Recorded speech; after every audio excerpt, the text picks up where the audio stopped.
Hello, everybody. I'm Dr. Thunder. This is Case Closed, the best, the highest level conversation on the most relevant topics in this space. And we've got a good show for you today. As always, an all star panel. We've got Kaizorian Empire, Aiko Giyami, LAR Movement in the building. Gonna be a great show. And yes, we're talking about 10 years in, has the Manosphere achieved its goals? Has the Manosphere achieved its goals? Like, share, comment, subscribe, become a channel member where you'll get access to all archived videos. Support Black Male Media, support independent media. Super chats enabled, super thanks for the replay gang. Cash App, Venmo, PayPal, Dr. Thunder Music, all one word. Spell out the word doctor. And if you want to feed me sandwiches, then please hit that Cash App. I see Andre416 Reformed in the building. Also Saul T. Balls. Salute. And, as you come in, drop a comment. I'll shout you out, which is my usual protocol. And we're going to have a really, really good conversation today. We're going to have a good conversation. 10 years in, has the Manosphere achieved its goals? Now, some just claim that the Manosphere is just a place for a bunch of misogynists to go in on women. And of course, we're really talking about the Black Manosphere. Man, it says Manosphere, but we're really talking about the Black Manosphere. Has it accomplished its goals? We had Kevin Samuels came out of the Black Manosphere, and you'd have to argue that his presence definitely changed the conversation, even amongst folks that aren't really regular YouTubers. They're not really on YouTube like that. Folks that had their head in the sand, even married folks took notice of Kevin Samuels, and it changed the conversation in the dating marketplace. The Manosphere really began with the MRA. The sort of original red pill was MRAs, men's rights advocates, those that were advocating for reform in custody. So this idea of 50-50 custody as the default, that's something that they were campaigning for. When you start talking about things like reform in child support, that's something that they were talking about. Bringing awareness to the fact that 75% of the victims of self-deletion are actually men, or the fact that the abundance of men that are of people that are homeless are men. Many of these kinds of things were actually brought up by them. But since that stuff has, or in paternity fraud, that's another one. But since this movement has begun, since the Manosphere is here, and even topics detailing, female nature and sort of warning men about the trials and tribulations associated with divorce, and warning men about red flags and signals and bad signals, a sign that, hey, maybe this is not one that you want to marry this one, or even pickup artistry, and sort of game coaches. What has the Manosphere achieved in this time period? Is it just a open place to just vent endlessly, ad nauseum, and to complain, right? Or has it actually served a greater purpose? And we've mentioned this before. You have Dr. Tiasan Johnson and his 17 points as political points for Black men. in particular. And if you look on that list, you're starting to see, at least with respect to a couple of them, you're starting to get some movement. And he's actually been contacted by folks that are, in the political sphere to discuss. So, is this space actually been effective? Is it even a positive thing for men to have a place for them to vent and to compare notes? Or should we banish these dusty ninjas back to the closet and never to emerge again? So this is the general theme for our show today. We're going to talk about this and much more. On Case Closed today. What are the legitimate sets of goals of the Black Manosphere? Are the sets of goals emergent and evolving, or are they present and well understood? Or are they preset and well understood? How far has the Manosphere come in reaching its goals? And Anti-Gravity, I see you. Anti-Gravity 74. Like the video, like, share, comment, subscribe, become a channel member where you'll get access to all archived videos. Support Black male media, support independent media, super chats enabled. Super thanks for the Replay Gang, Cash App, Venmo, PayPal, Dr. Thunder Music, all one word. Spell out the word doctor. Feed me sandwiches by hitting that Cash App.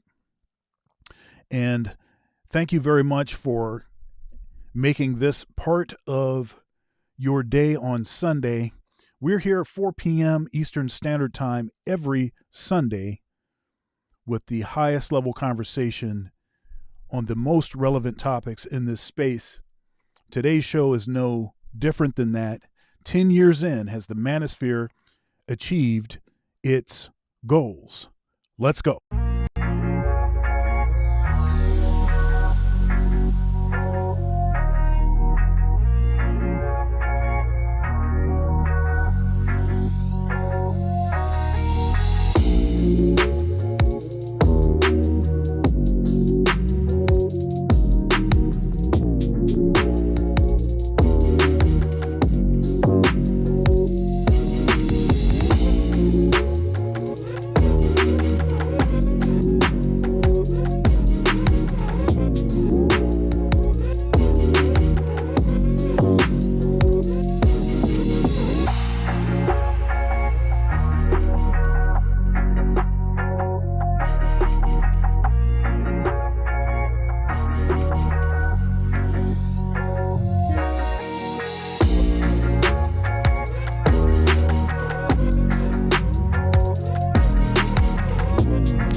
Warning: some viewers may find the following video disturbing. Viewer discretion is advised.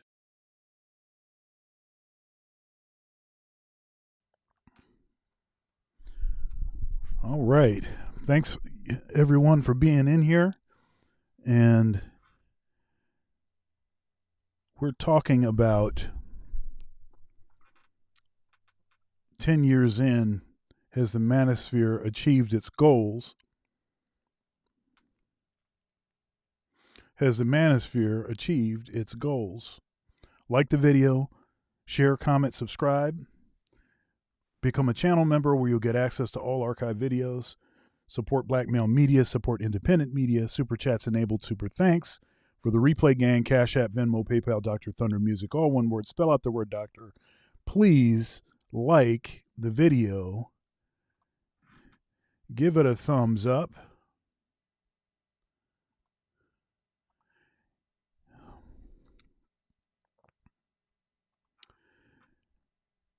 Without further ado, case closed.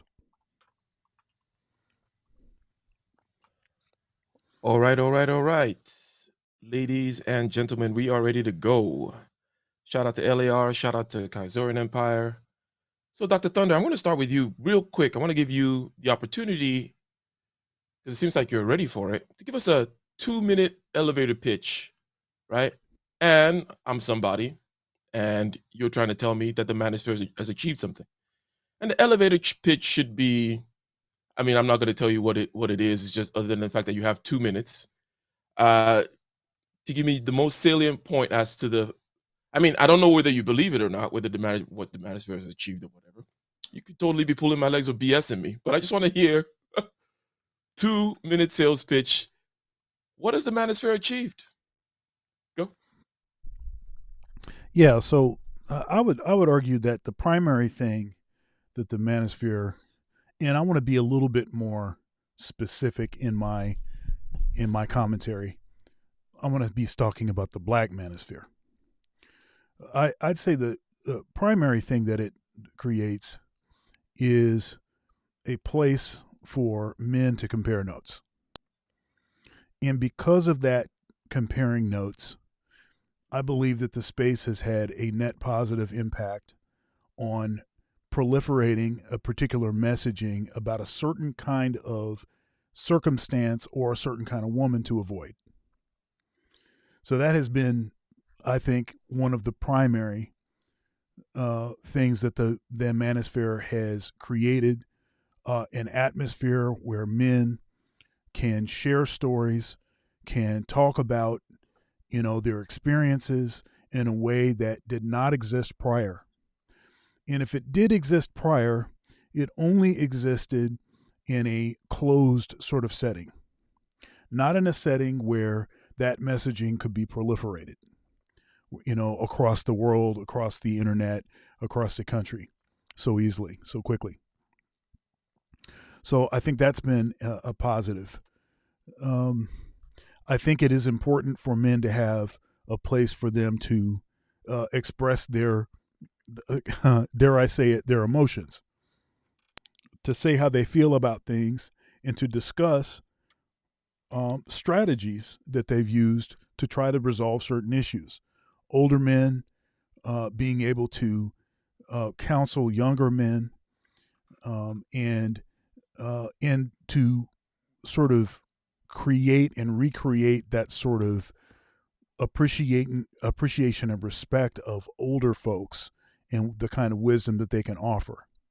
Okay. And although the Black community is still full of a lot of dysfunction with respect to the way that men in different generations relate to themselves, to other men, I think that it, in my mind, I think it's done some positive work there. Okay, but those are side issues. Your 2 minutes are up. Yeah. Well, if I can just say, I mean, those are I think primary issues, and even if nothing else happens, I think that those things are valuable enough for the space. Yeah. So, and that's why it's an elevator pitch. Like, it's it's up to the listener to judge. You picked, I think, rather well, and I want to ask other people to kind of react and also give their elevator pitch, or if they, get the reactions to this. But basically, what I gathered from there, a couple of nuggets, a place to share these notes regarding circumstances, right, that you want to avoid, and a proliferation of these notes, definitely the cream will rise to the top, increasing the likelihood that people are going to make less, so on and so forth. Right? You didn't go beyond that, and that's perfectly fine because I think that if you define your goals well and you meet them, fine. I think there might be some issues with goal definition, which we'll get into, I'm sure, later, right? Because one could get into trouble here thinking. But anyways, LAR, do you have a 30-second elevator pitch for what the Manosphere has achieved? Again, you might not think it has achieved much or anything like that, but is there a pitch from LAR, real quick? What has the Manosphere achieved? Ultimately, it moved the needle in culture to to to um to put the Black Manosphere on the map, because everything, for the most part, all the things that people have been done.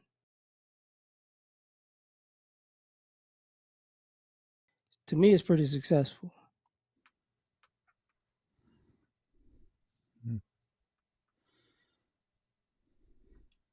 So, Kaizo, can you hear us? Yeah, I can hear you now. Okay, so you can hear me now. Now, what do you think about the pitches so far? And then I have a quick follow-up question. Well, what do you think about what Dr. Thunder said, kind of right there on the spot? And then what LAR said? Yeah, so okay, I think those things aren't really goals reached. I think those are emergent properties of doing anything. So I guess what I'm trying to say is, unfortunately, I don't think the Manosphere has reached any sort of goals. Black men's are still dusty, right? I've looked at the reports, median annual earnings by race. Black men are only a little bit higher than Hispanic men. And if you look at the trajectory, Hispanic men are almost catching up, right? They're on average 2022, 47,000. Okay, Black men are good. Before you 51,000. preempt And then my Asians. my point here, let me then ask the question, because the follow-up question was to be, to go to the obvious place where we're going to go to, which is, okay, what are some of the legitimate goals of a place that will call itself the Black Manosphere? I understand that nobody sat down together and found, did wrote the Federalist Papers about something like this and stated goals, right? But what could be a space of possible legitimate goals, which you have implied in your response? Your response has implied some problems which need solving. You said dustiness needs to be solved, right? Dustiness is a particular set of things, okay? And that so is it in that space? Is it in the space of Yeah. power, family formation, productivity? Define the space a little bit, and let's build from there. Yeah, so one of the things that came out of the Black Manosphere was that the court systems were against men. Another one was in terms of relationships, as well as perhaps some racism and all those things at work. So if then a manosphere was really a manosphere, not a woman's sphere, they would have specific goals, such as, right, for example, Dr. Thunder's has got more richer, right? He's grifting hard, he's making money from all of us, right? Um, I've become richer too, right? I'm grifting hard, and everyone is grifting hard. So we have succeeded, right, at the goals of the manosphere. But the average black man, unfortunately, still thinks in an emotional manner and not just coming to a conclusion. Okay, the system is against you, black man. Go get some money, become a passport bro, and go live your best life in one of these third world nations where you have a barefoot African or a Colombian, and then you can leverage your money, right? The rest of these countries, you're 1% simply by earning $20,000 a year. So how come there are no real solutions like this? All I see is black men crying about how everything is against them. So nothing met, no LAR, economic. and let's not move. Okay, so LAR, Kaizo mentioned, okay, this family formation thing. You're the only one who wrote a book about it on the panel, as far as I'm concerned. So as far as I know, I don't know what Dr. Thunder is up to lately with his writings. Family formation, and also kind of linked to productivity. Okay, level up, get this, move, do that, boom. Is that is that legitimate in terms of the kinds of goals that people were thinking about when people talked about the problems and the problems that black men are facing? Is it in that area? What do you think about what Kaiser just said? Kazo's being a hypocrite right now. Changing religions and dating dusty women of all different religions. And now he's talking about dating in different countries. Trifling. But in general, what's really going on at the end of the day is people are looking at the black manosphere as a monolith of all black men. What it basically is, it was a group of guys who came together and they actually did different things. Mm. So this is why, in essence, the manosphere has a lot of different directions and factions, because black men's problems in America have a lot of different directions and factions. Yep. So the thing about it is, one group wanted the ladies to come to the table and talk. That happened. One group wanted to put guys up on what's going on in the world around them. That happened. One group wanted to get the space big enough that it could be have a cultural impact. That happened. You get what I'm saying? One group wanted to, how can I say this, debunk the feminist ideologies or the feminist tropes about black men. That happened. Yep. So what you're seeing is a bunch of different things happen and kind of line them up, knock them down kind of fashion. The issue becomes when people put what they want specifically on it. Well, you didn't do what I wanted you to do, so it's not successful. But Yep. what did you like? How are we supposed to know what you want specifically? We're dealing with group problems, in different directions. As a matter of fact, if people wanted black men to be more unified and help people network, that happened. You get what I'm saying? So LAR, let me ask you this real quick, and then Dr. Thunder. Now I'm asking you to become, I don't know, prime minister or president or leader of this group of unions whom have said, let us nail down what the black man, specifically American black man, not all the problems, not everything, right? But we kind of understand what we're talking about, right? What do you want, in other words? And it may not be just you. What do you see this group that you're heading, right? These different unions of the different factions, you guys come together, you've kind of hammer out a thing, 5-point agenda. What's your top two? What's your top three? What's your one? What are you here for, if you will, right? freedom. I, Like I we think don't we that's we yeah. I don't think you have to go further than that, but go ahead. yeah, I mean, in general, like a general sense, freedom, because at the base of everything, black men weren't free to do things that other people were free to do. So the general goal is like these are paths to get what you want when you're trying to free yourself from certain things. So that's the general thing. If it's me, you hmm know, hmm hmm Dr. Thunder, what would you say again? You've given your elevator pitch regarding the manosphere, such as it is a YouTube phenomenon, Black Manosphere, and the sharing of notes that has happened, and what Kaiser called kind of like emergent properties of you guys just of the thing happening, anyways. But if we take a step back and say, okay, there's something that incent or was the impetus for people to come together in the first place, and there's a set of problems out there. There's this set of problems, and think that we need to address them. And again, now you're the head of this panel, top five, whatever. What are your top two, three, Mr. LAR? Give us the general on freedom, right?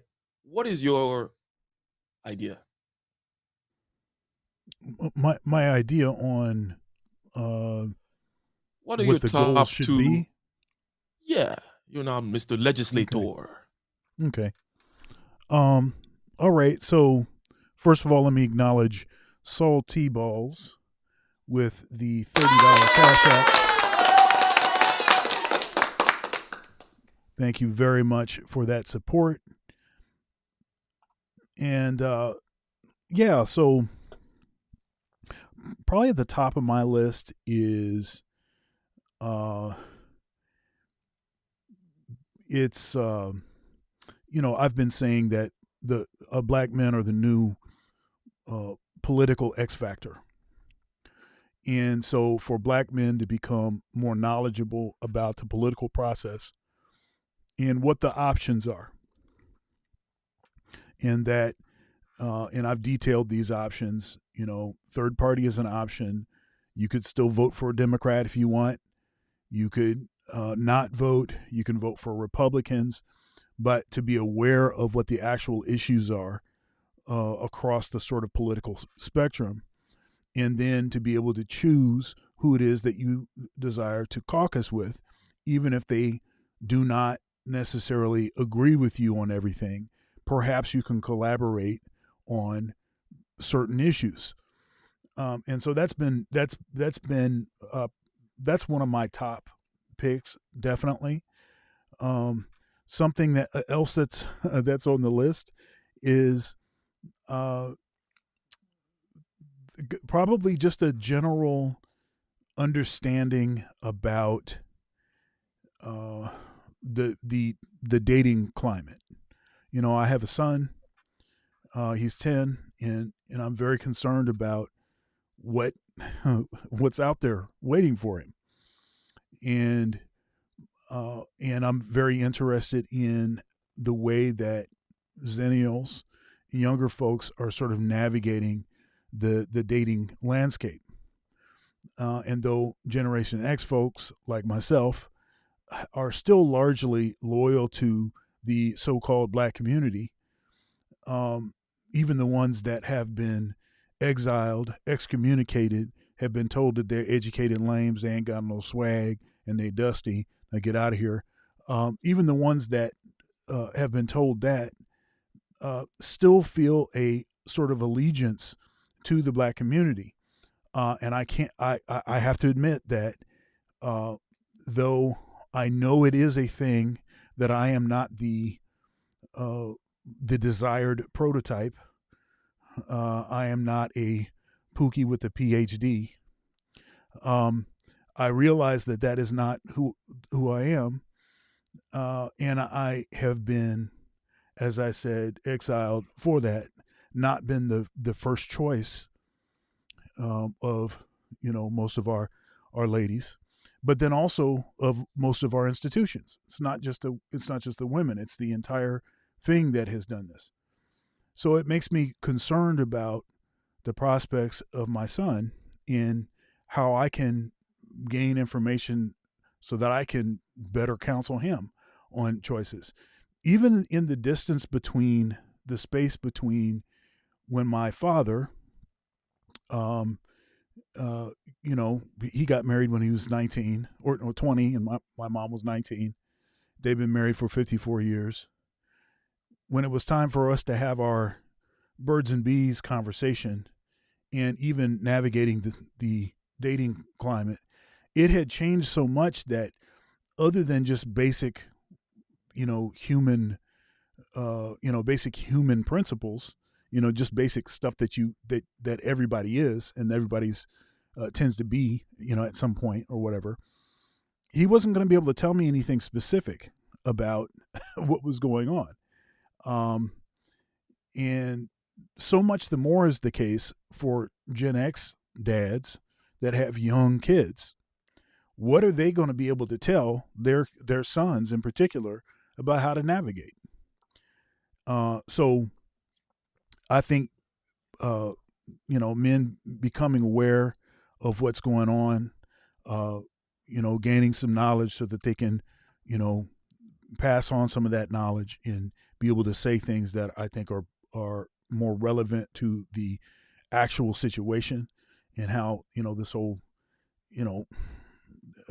internet thing, the social media has been a complete game changer and a crap show. So that would be the second thing. And then I'd say the third thing is to find like-minded folks and to establish your own associations and establish what your own goals are. And for black men and just people in general to stop believing that they can control what other black men have as their goals, as their values, as what it is that they're trying to accomplish. Okay. I'm a musician. And so I have, I have that lane. I'm a professor. I have that lane. I'm a social commentator. I have that lane. I have interest in the political process. I have that lane. And there's a number of things that I discuss. And that's up to me. I get to decide that. Nobody else gets to tell me what I'm going to talk about, what my perspective is supposed to be. And I think this kind of space has tremendous potential to allow people to just do them, just be themselves.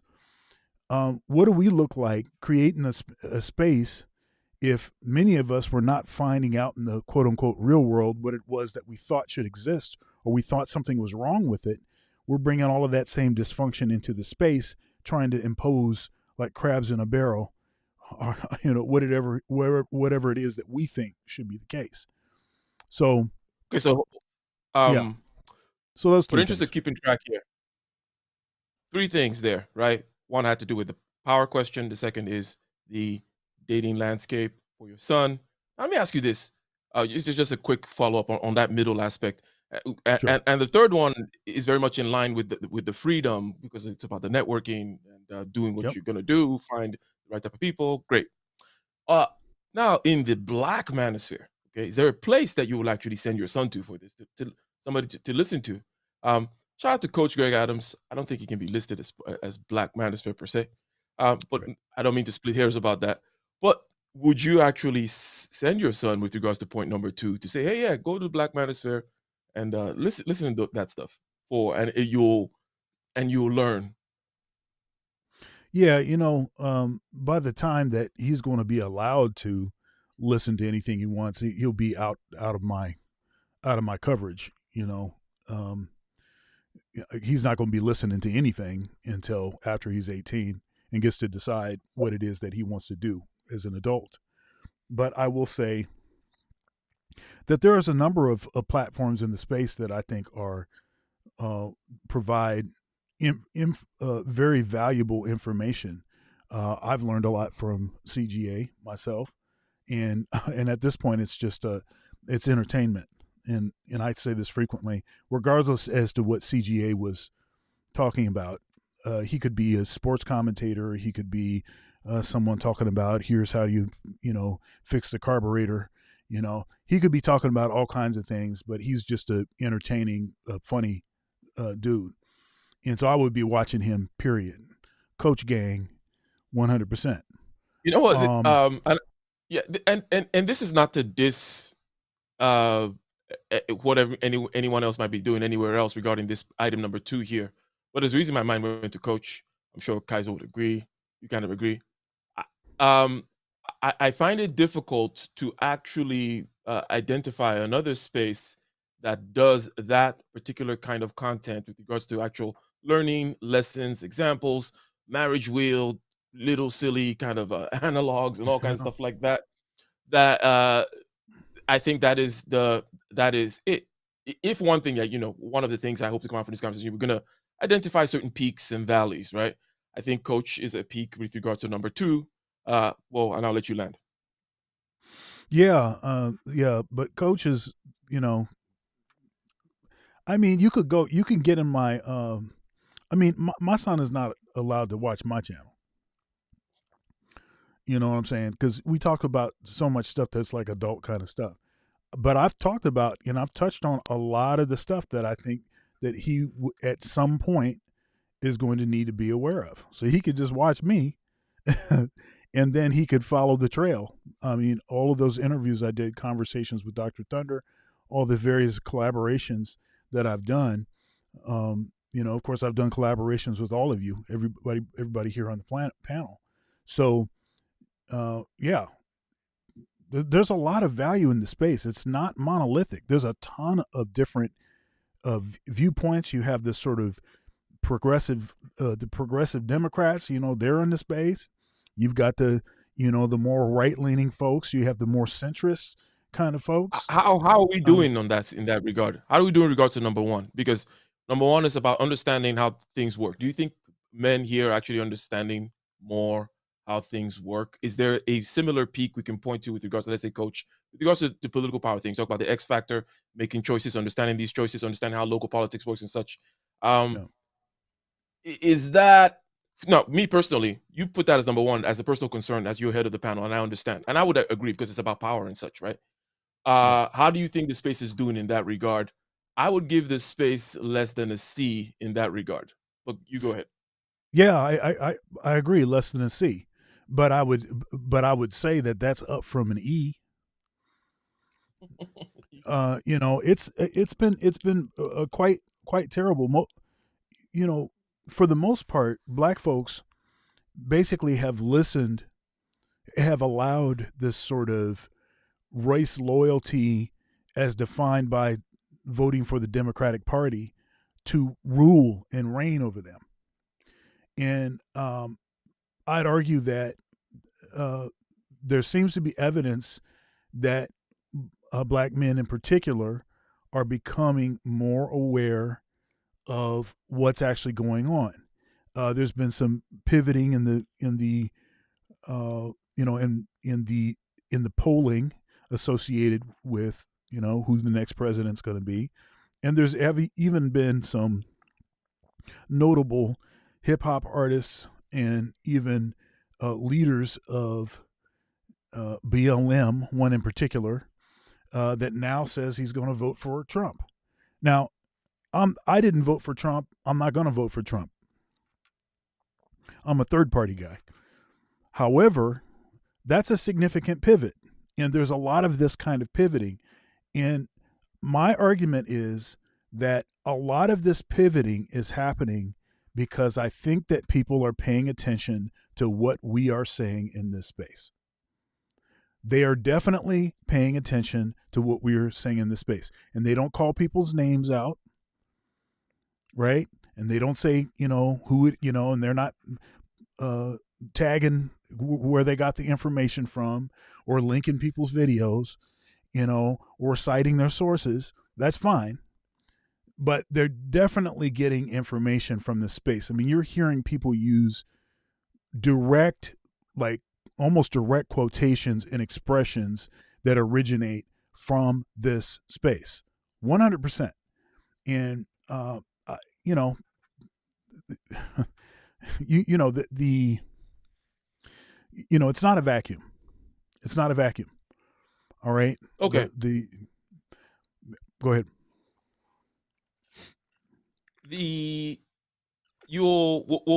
get a chance to address a particular thing which I think needs to be addressed, which is I'll just tag it as taking credit, right? And you may see what I mean by that, but we'll have to clean that up a little bit, like what is actually can be credited and what perhaps one should not take credit for, even though it might be loosely accredited, because again, it has to do with that kind of overambitious definition of goals and then maybe setting yourself up for. But that's a side issue. We'll get right back to it. Sure. Kaizo, and shout out to you guys in the chat. You have not super chatted yet, but shout out to Dusty Andre in the building. Okay. And everyone else. Go ahead and like, share the stream. We're talking about the goals and the achievement thereof, the goals of the space. Kaizo, you had begun to answer the question that Dr. Thunder just answered. You were talking more from the productivity aspect. Like, hey, Kevin Samuels came through. What is his legacy? He gave us a list of things, 10,000 a month. Okay. So is that part of your top set of priorities? If you were to answer that question that Yeah, Dr. Thunder I just answered, mean, and so then give a mark. Go ahead.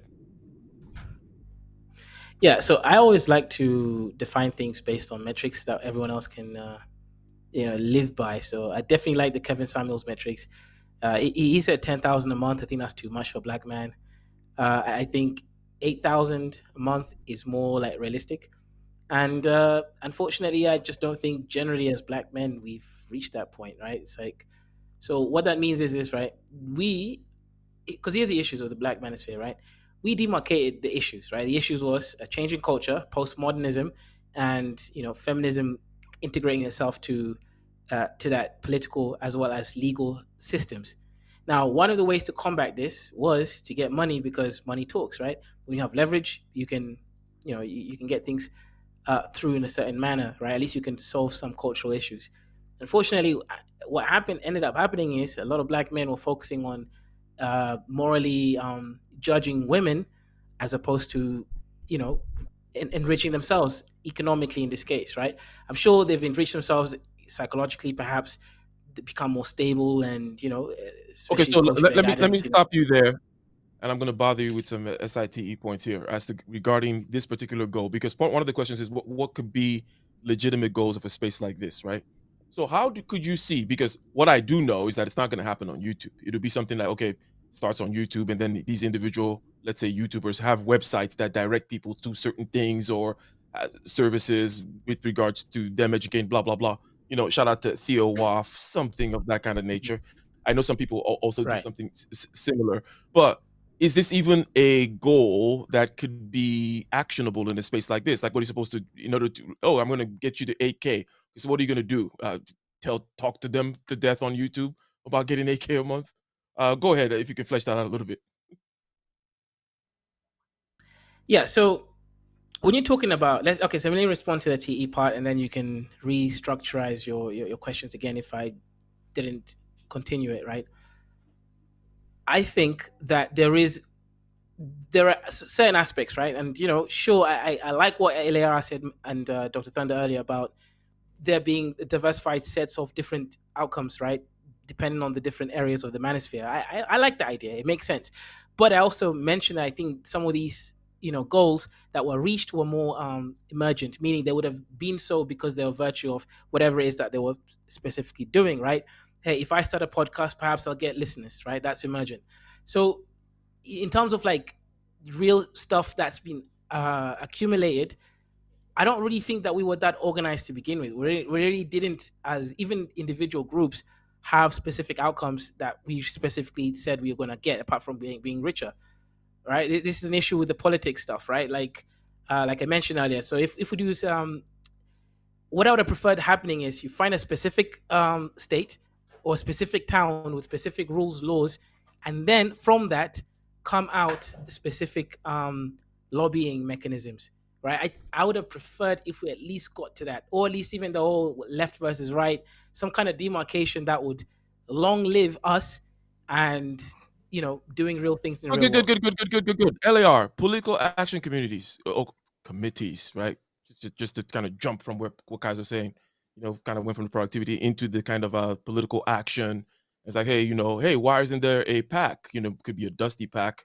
Where are the websites outside, that these content creators have outside of YouTube where certain X, Y, and Z can happen?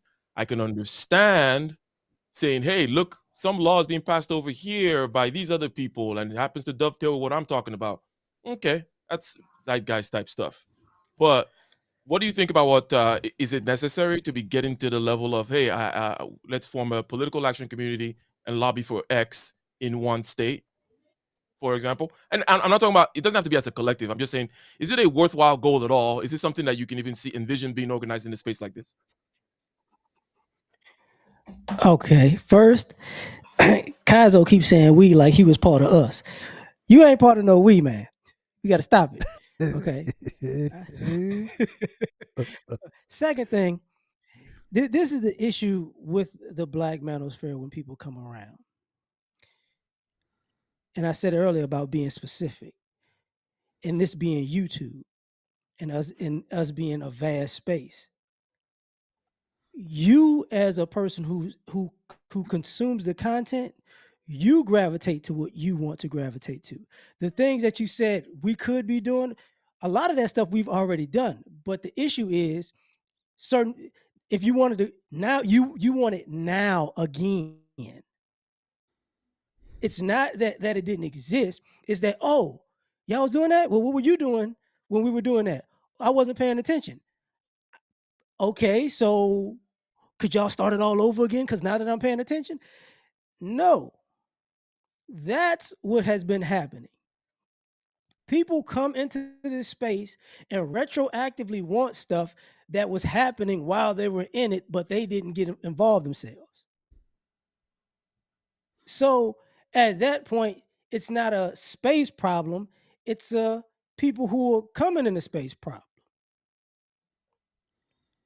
So that's where people get things kind of twisted. It's saying it as if, oh, you know what, y'all should own an NFL team now. Because I just came in here yesterday and I think if you really want power, that's what you should do. How come you didn't do that now? It's like, what are you talking about? Y'all should do this. That's already happened. They've already been websites. They've already been people putting stuff together. They've already been people working together in different states. That's already happened. Now, for some of y'all just didn't know that because y'all came with whatever age y'all came. But for people who've been here long enough, it's already happened. But now it's okay. When did it happen? What time? Was it a full moon? Was it a half moon? Was it a winter solstice? What exactly did y'all do? And if it's not to my liking, it's not successful because I said it's not successful because I just showed up here and I think you need to do something that was already done. That becomes problematic. LAR. So Yeah. you mentioned there the gravitation of audience towards certain things. Okay. Mhm. And it dovetails with one of the things that I'm thinking about in terms of like, well, why are we trying to create a tempest in a teapot? We know the state of the culture. Let's just say, just speaking broadly, and we know the state of the people whom are going to come with YouTube and watch stuff. And you could talk to your blue in the face or try to organize certain things to your blue in the face. That's not going to happen. It's not going to be the majority. If you look in a particular direction, you're going to see a mass of things. It's going to be a mass not around quote unquote political action communities because of the audience, right? And the audience is it's none of your fault, none of your, it is what it is. Can you speak a little bit about that audience part, perhaps in a way that gets down to the nitty gritty at the end of the day? It's like, look, people will watch what they want to watch. Uh, what you call the manosphere, generally speaking, is what people it, there are many different nooks and crannies, but they're gonna gather around the usual places where people tend to gather around, right? And it's not gonna be quote unquote high Q spaces, right? Or things that require them to take any kind of action, let's say, right? What can you expand on that audience aspect of what you said? Like, look, people are gonna watch what they want to watch, and why are the content response? Go ahead.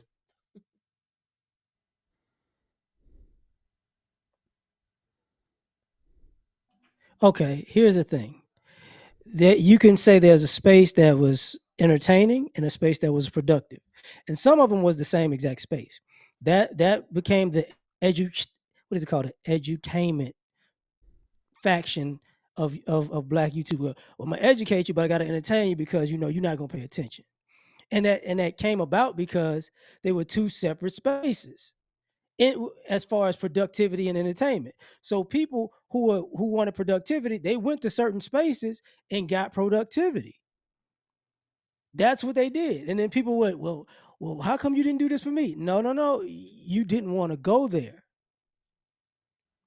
You got to all the biggest channels or biggest names uh, or the biggest things where even the most effery was going on. They also did stuff that pushed productivity.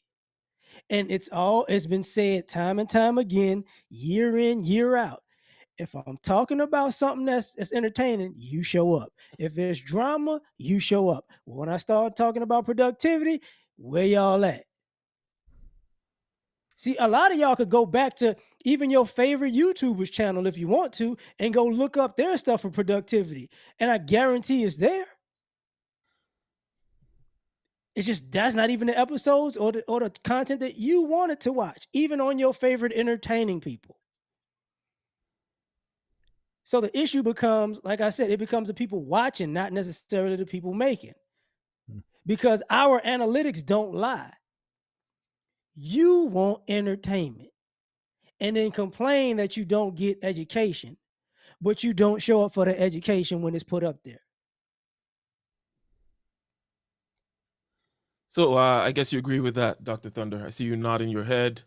Okay, the people show 100%. up for. I made this point. Look, I made this point on my Friday panel, which was called "Table Talk." More table talk? Anyone? Okay, and there was some dust, some kicked up dust from previous iterations of this kind of the table conversation and women coming back to the table and Marcus and his disagreement with BGS on this. And speak of the devil, and he shall appear. This is BGS actually. Let me at 1 second here. Okay, well, actually, he's already up there, and let me find you a logo. Oh, there it is, and let me do this real quick. What is that? That's 5. Let's see here. I need that to be. Okay, there we go, and then this can disappear. All right. But I was just talking about this, about how I have a show. Ike and I have a show called "Getting Ish Done" with Ike and Dr. Thunder. I think we've been doing this show for 3 years. Started out as a like every other Wednesday show, and then became an every week show.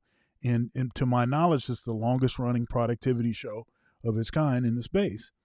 But when we have that show, and we'll be talking about personality profiles, and we'll be talking about the psychology of the workplace, and talk politics, and we'll be talking about how to use leverage to get yourself to the next level, and skilling up, and all of these kinds of topics all the time. But that's not when folks show up. Folks show up when you kicking some dust around. That's when they show up. They show up when when you're talking about Keisha, when you're talking about baby mamas, when you're talking about that stuff, that's when folks show up. And now, I don't necessarily have an issue with that. If you can come and see what you want to see because that's what you want to see, and that's the taste that you have, or you just want to keep it light and you just want to have a good time, I don't have a problem with that. But just don't be coming back and complaining because you're not getting educational content. Because first of all, a lot of my content is educational content. And it's funny too, like divestors will show up on my shows and they'll start talking about, how you ain't talking about, black boys. And sir, you ain't watching none of my videos then. I talked about that ad nauseum.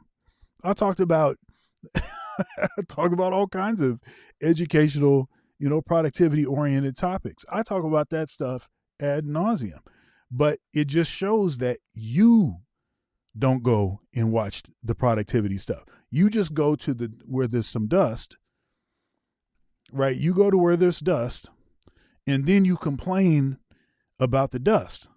But you yourself ain't going to the productivity show. That's actually what's happening. So I don't even really listen to that. And then the other thing is my content strategy has to do with taking trending topics that I know that people have interest in.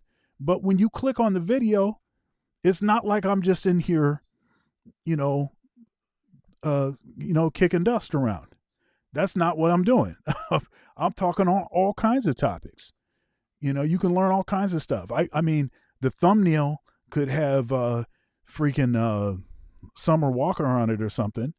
But when you get into the video, I'm talking about all kinds of stuff. So it's just, I don't even listen to that. You have to be able to get people to click your video. And so you're stuck with the same stuff everybody is stuck with. Now, what you do with that once you made the connection, yeah, maybe I can critique certain folks in the space. But other than that, it's just like, come on, man. Shout out to BGS. I'm going to give you, first of all, let me give you the opportunity to do that elevator pitch. Okay. The elevator pitch, a minute and a half. I'm going to time you, right? Just for the achievements of the Manosphere. And you can tailor it whichever way you want. You go rapid fire or you can emphasize, but it's an elevator pitch. I'm somebody who doesn't know about this Black Manosphere, and you want to say, here's what we've achieved. Here's our pamphlet. Come join our fundraiser or whatever it may be. Shout out to you, BGS. What do you have to say to that? Uh, well, basically, it's three things, and LAR can correct me if I'm wrong because he's been here longer than I have. Okay. One is the first thing is to clap back against the negative tropes and the negative stereotypes of black men. That was number one. Okay. That's been done already. Okay. Number two is raise awareness of the black manosphere and our plights and what black men are like, what they're going through, and give information out to black men about their condition and how to solve things. Right. As far as the personal interpersonal relationships. Right. That's number two. And the third one, which is a shout out to Obsidian, is to start a dialogue between black men and black women. So one, two, three, they've all been achieved. Kevin Samuels was the pinnacle of that, right? Because guess what happened when COVID in his platform, right? You had women by the thousands come through, right? That started dialogue about what black men actually wanted. And I did a couple of shows with the divestors themselves saying that what we have tried doesn't work, and maybe we should, instead of trying to give black men our behinds to kiss and give them the scraps, maybe we should actually find out what they want, because our strategy about dissing them and shaming them doesn't work. So we've achieved all three goals. Now, people always try to move the goalposts and make it something that's not. But the thing is, like LAR says, y'all wasn't there when the battle plan was laid out. So how can you say what our goals are supposed to be afterwards? 10 Yes. years hence, because those were never the goals. Okay, business, because there's always black guys doing business. There's always black guys doing productivity, but black guys programming. Okay, those channels um, were not visited.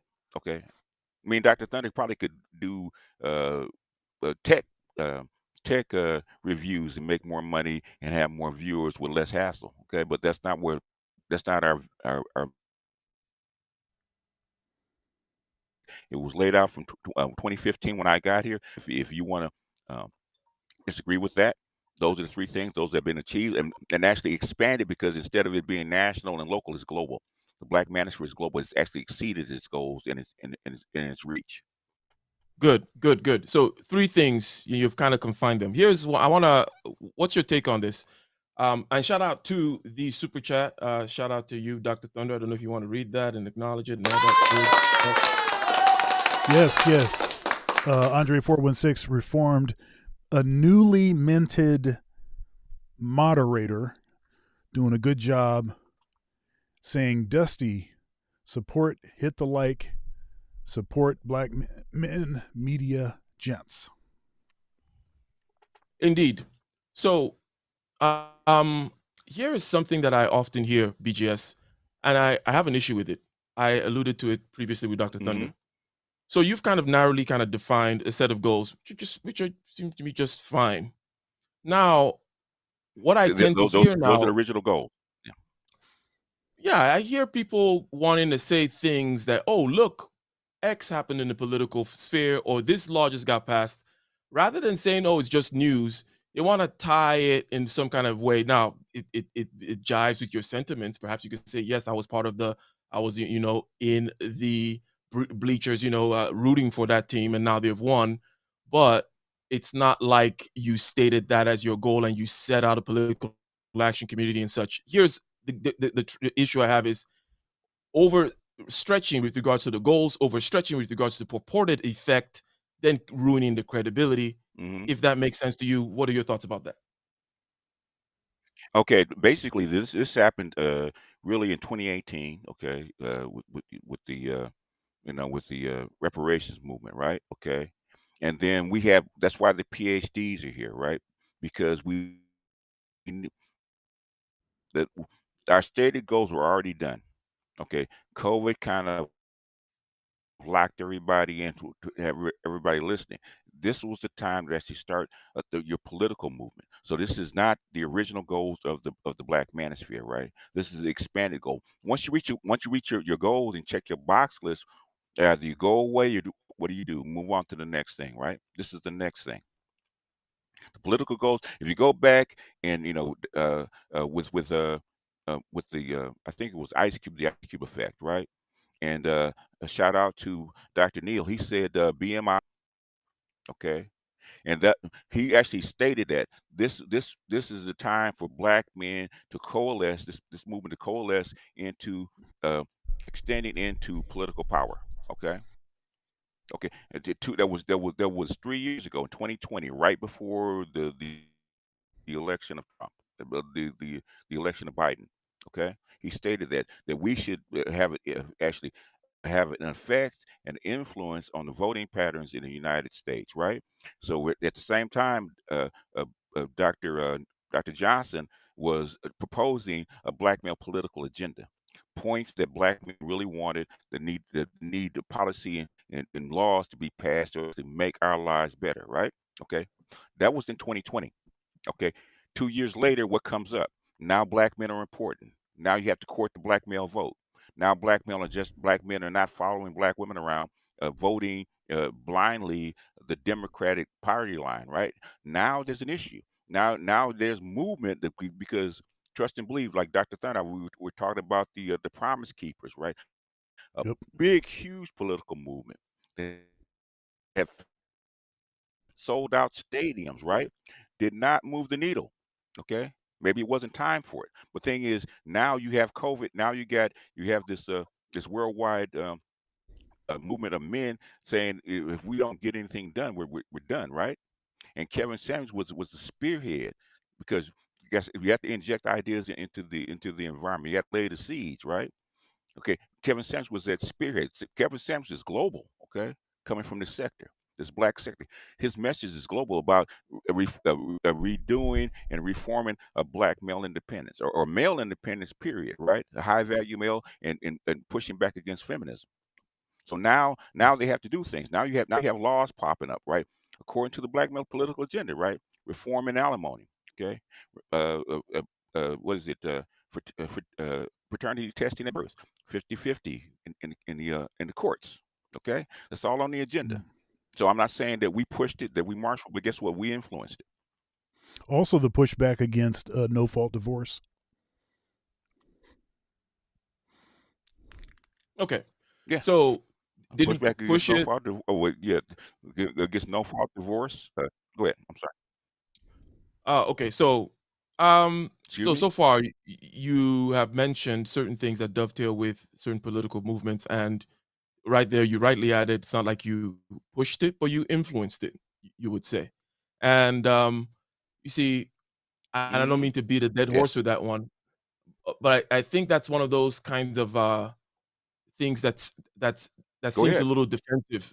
It's like I don't need to say I don't need to comment about things I didn't participate in, even though it may be in line with my How sentiments. Like, so? yeah, yeah, I agree with that.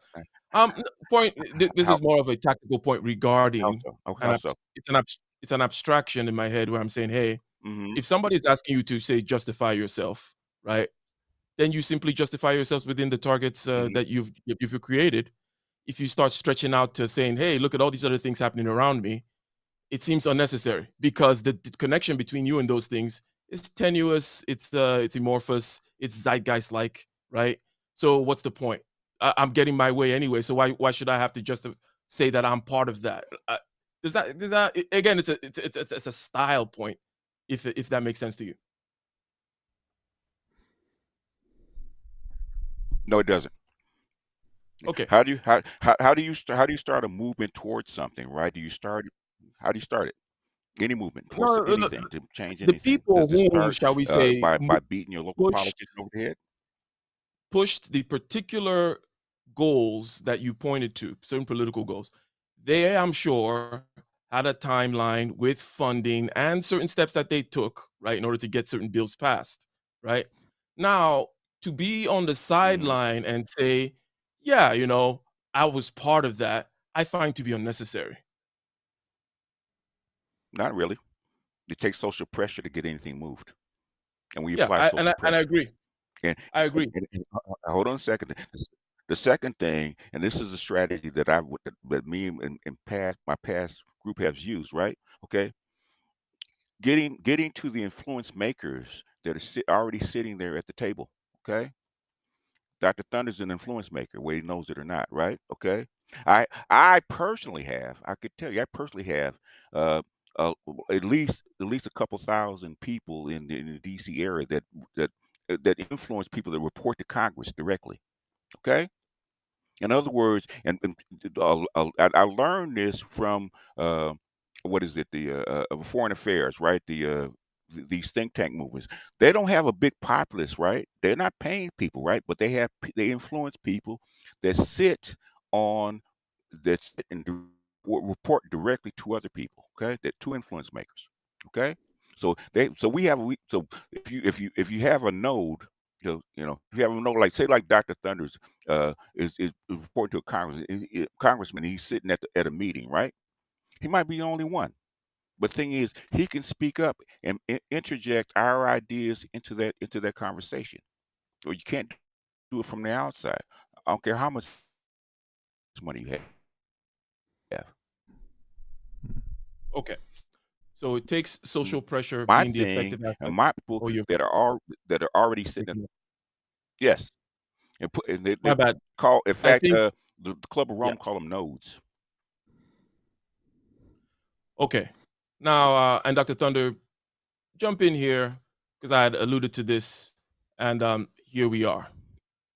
The style point that I'm making regarding you're on the sideline, you can be a fellow traveler. You can say, yes, I agree with that. But to say you're a part of, um, to my ear, takes away from your credibility because it's like, no, those guys did that thing. Why don't you just stick with your defined goals as opposed to bandwagoning to put it in stark terms? What do you say to that, Dr. Thunder? Uh, okay, so rephrase. I want to make sure that I'm understanding you. So there's certain political things that happen, right? So each person, when I've been asked let's say BGS talked about the three goals, right? And the three goals, well defined. Okay, the third one was a conversation between black men and black women, right? Right. And all kind of reasonable, and you can see within the space happening. Tearing down, you're pushing back the bad rhetoric against black. Okay, fine. But then when there's certain laws passed somewhere, which are definitely in line with what you say, but you didn't necessarily, you weren't part of a pack, you didn't do XYZ. Adding that to your, shall we say, your resume, I think it's stretching and ruining your credibility.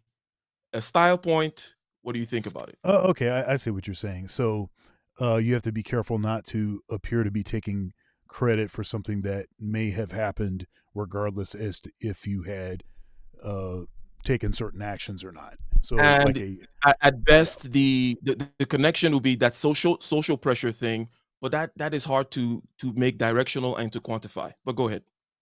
yeah, and I get that, and that's why I think you have to be careful about the way that you frame or phrase what you believe your impact to be.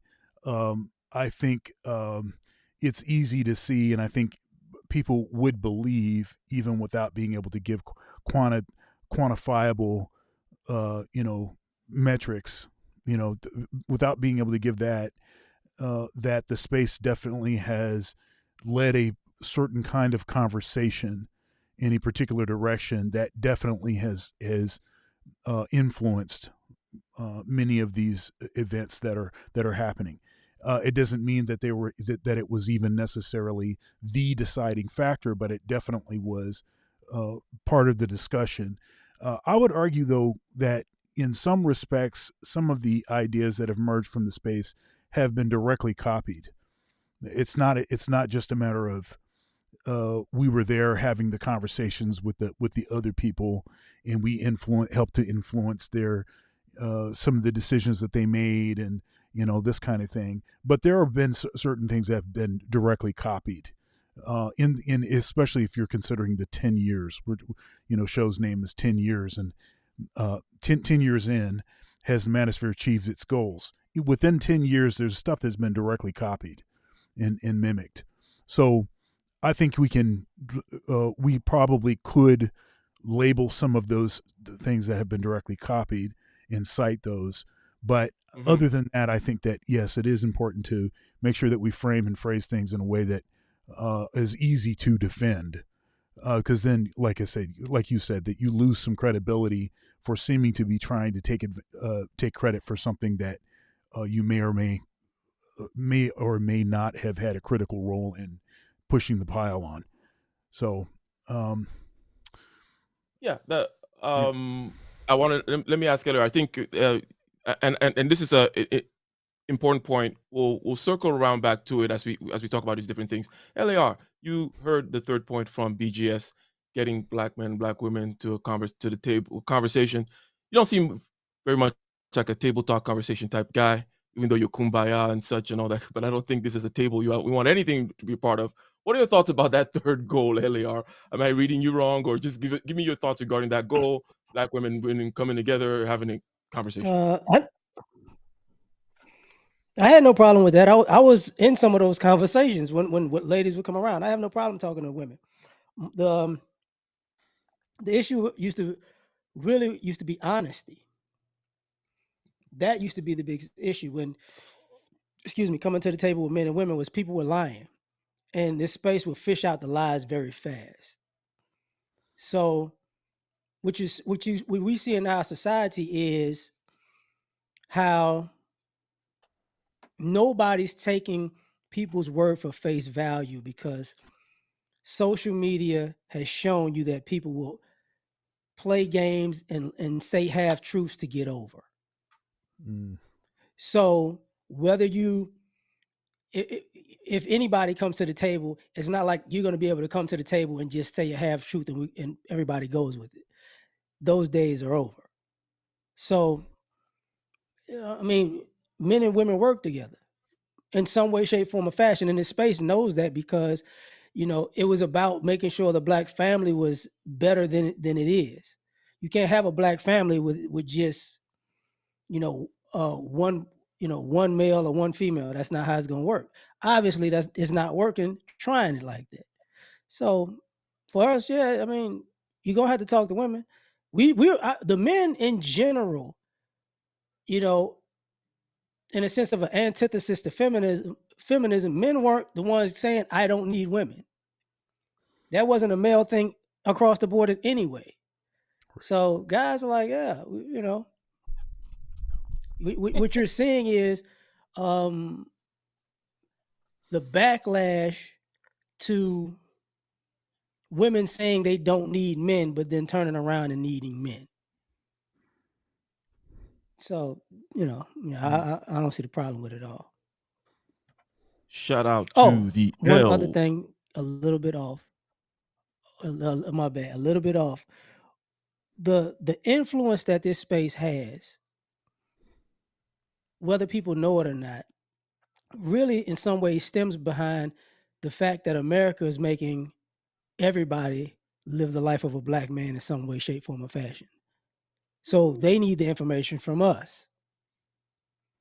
That's why you see people mimic it and say some of the points and act like it, because white America is not accustomed to what's happening to them. Neither is Hispanic America, neither is Asian America. They are not accustomed to what's going on. We're the only group that are. So that's why it influences and goes to politics, because all of a sudden it was good when it was just us dealing with it. Now it's just like the difference between the crack era and the opioid era. Just lock them up and throw away the key. Now it's, my Billy needs help. Oh, so it's different now. So that's what's going on. So that's kind of, black men in America have always been the tip of the spear anyways, or the canary in the coal mine, however you want to slice it. So these people want to get out of the situation they're in. Unfortunately, what they don't know is ain't no getting out. They didn't ruin it. So I'm done. Yeah, real quick, let me acknowledge the super chat saying history will link BGS and more to this movement. 100%. And just 1 second here. All right, everybody, we have 82 people watching, but only 51 likes. Please like the video. Also, if you like this content, then you have to support the content. Like, share, comment, subscribe, become a channel member where you'll get access to all archived videos, support black male media, support independent media, super chats enabled, super thanks for the replay gang, Cash App, Venmo, PayPal, Dr. Thunder Music, all one word. Spell out the word doctor. Want to buy me sandwiches, hit that Cash App. But we need to you need to support the show. You need to support the show. We're just talking about how when we talk about Keisha, ain't no problem getting folks to support. But when we come in and we talk on substantive issues, folks don't want to support, but then they also want to complain. So what are we going to do? Are we going to support the kind of programming that we want to see or not? So please do so. Back to the show. Yes, indeed. Support the show. Back to the show. Still on the point number 3 by BGS Ibmore. Black men, black women coming to the table having a conversation. Kaizo, I want you to summon the deepest depths of your inner misogynoir and lay out an argument that's anti-women on the table, just so that BGS can respond to whatever various aspects of it come out. I've heard you mention it being a kind of a postmodernist over individualism, putting kind of agency and rationality on the other side, sitting women down at the table. Like that's not how it's going to work. People don't sit down and write social contracts. No, it's going to be a thing of power, and men have a whole lot of work to do on their own before blah, blah, blah. And why are you taking these NPCs seriously? These NPCs being women, by the way. So what is your best kind of argument against sitting and talking to NPCs? And then I want to hear from BGS. Yeah, so one argument against sitting down talking to NPCs is simply it doesn't work if you have a goal stratified. As I mentioned earlier, Black Manosphere has achieved what I say are emergent properties, things that happen by virtue of you doing anything, right? If I leave my house, perhaps I'll see someone, perhaps I'll someone, right? That's emergent. But when it comes to, let's say, hey, we got some is he breaking Dusty. Up, or is it just me? Yeah. Just me. No, it's Dusty African. Yeah. All the lines. Oh, right? Hold on 1 second. Kaizo. Required. You are dusting up, breaking up. Yes, Dusty. Dusty wireless. Dusty internet. Dusty wireless, M-Pesa. The Dusty Kenyan. Yeah, let me restart. East African dust. Yeah, but before Kaizo comes in, kind of gives his submission on that. Now, or is it? Can you say something, Kaizo? Oh no. Okay, so he's probably moving. Now, BGS, you can start responding to certain aspects. Yeah, I can hear you now. Go ahead. Go ahead.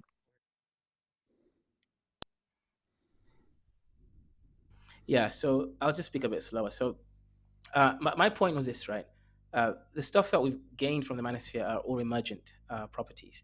But if we start looking at what we can actually truly achieve, then it has to be organized, right? And the reality is this, right? Different races, Asian men are winning, right? $87,000 per Asian man on median income.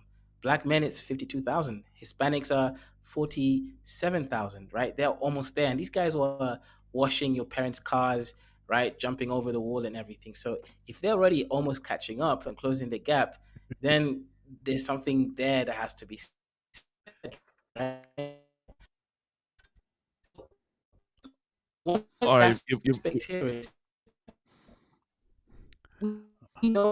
Okay. All right. East African. All right. Stop.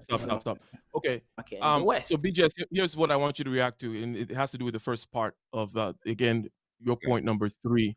That conversation, the idea that conversation, and I'm sure you've heard this before, and you take whichever strand of the argument you've heard. The conversation does not work. The conversation is a postmodern kind of fallacy of like thinking you're going to talk to people. Or some kind of enlightenment, rational self-interest. Let's come and imagine the state of nature and then write our rights down together. And on the opposite side, I have quote unquote women that doesn't work. How do you address those kinds of points, BGS? Yeah, go back to the Jarawa tribe of of Andanese, right? Whose culture goes back 160,000 years. Okay, has always been a contract between the male and the female. It doesn't work without it. Your society will die if you don't have the contract between male and female. It has to be an agreement.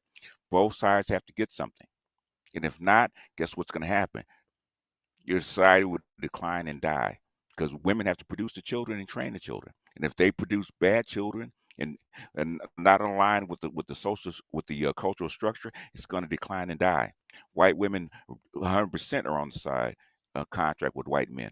Okay, when their white men weren't working, they couldn't get jobs. Guess what they did? They voted out a whole president, put in a whole new president to make sure that their men had jobs and had wealth coming in. Okay, it's always a contract. I don't care who you are. There's no one side can dictate the other. Okay, you can't go to war without your women. Look at Hannibal. Hannibal had to get the wealth from the women to go to war against Rome. Men do not act by themselves. Okay, never happens. So I don't what this macho beating of your chest is that we can dictate to women.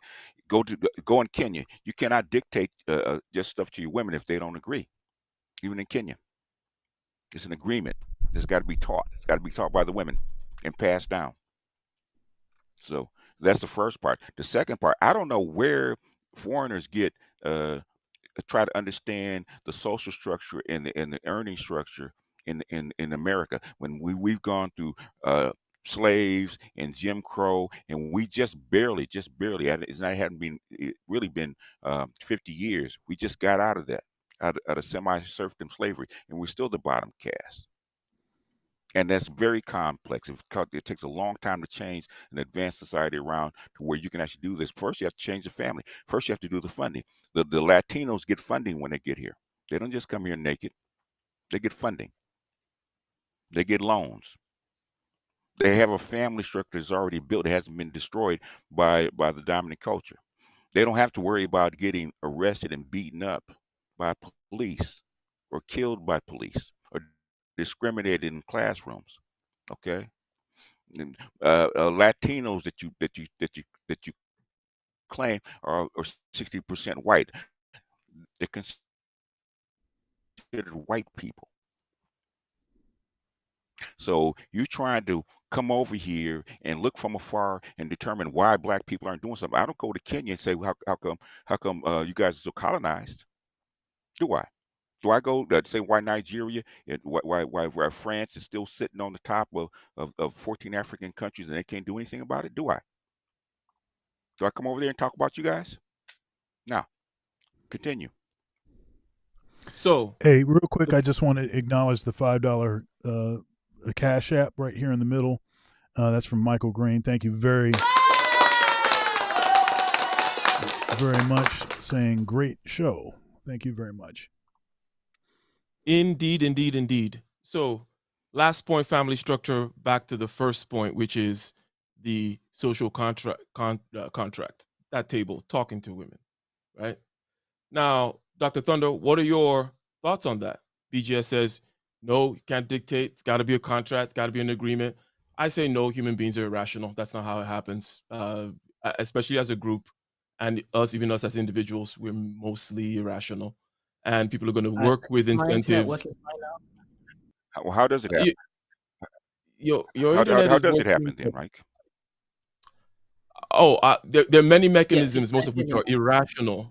Part of it is kind of mimetic. People respond to Like what? absence and big sticks more than sitting down and contracting with them, really.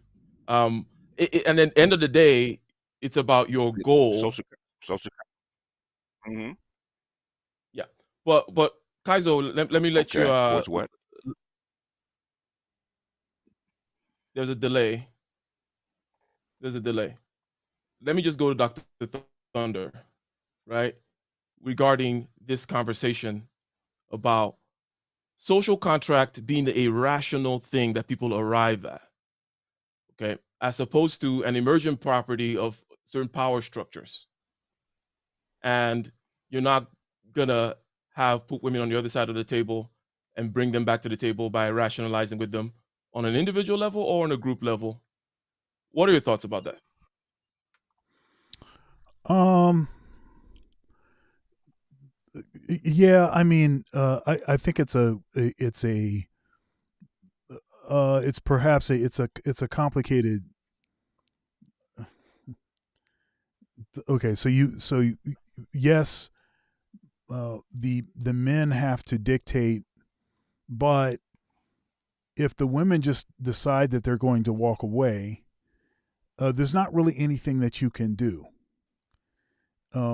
There's not really anything that you can do. I don't really think. I think when we're in a time period when, uh, you know, when you still had to chop wood, when you had to actually go out and kill the animals and bring them home, uh, that would be a different dynamic, because then the men could just be like, look, well, if y'all don't straighten up, we not getting the food anymore, or we're not doing whatever, and they would die. They wouldn't be able to survive. However, I don't think that's not the scenario we're in now. We're in the scenario where men have basically created, a sense of sort of comfort and even a sense of confidence in the women with all of these modern conveniences. Right? So now I can say, I don't need no man. I don't, and I don't need you for anything. And they can survive. They definitely can survive. And so I think it's less sort of dire. So I just don't think that you have the same. I don't think it's just a simple matter of, she broke the contract, so what? We'll reestablish the contract because, and we'll hold masculine frame.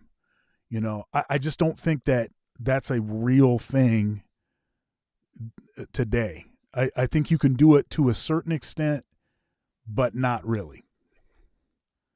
So that's You're gonna just you're my gonna view. shout out the super chat real quick, and then um I think I want to ask BGS the question of what Okay. value is it for women to come to the table? In other words, what exactly, I mean, because they'll come to the table and talk all day because that's what they just what they want to do. I'm saying that as a man, perhaps what exactly, what is their real incentive to not just do that and then run away and and and do whatever they want to do anyways, and then come back to the table and sit down and watch, right? But shout out the super chat and then BGS. Okay. The super chat.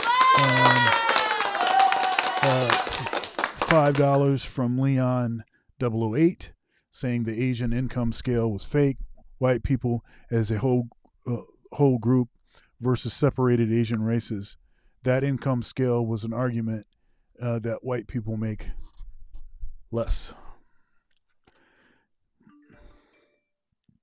All right. So on to you, BGS. If you heard the question. Repeat the question. So still on this topic about Can you women, hear me? the table, the contract. Yes, there's a delay.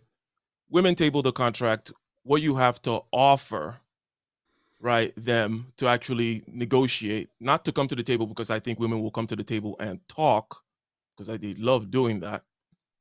But what incentives do they really have? In other words, seems it's like men with their backs against the wall, and uh, why would a woman? What's she supposed to do? Give up her power? Give up her freebies? Why?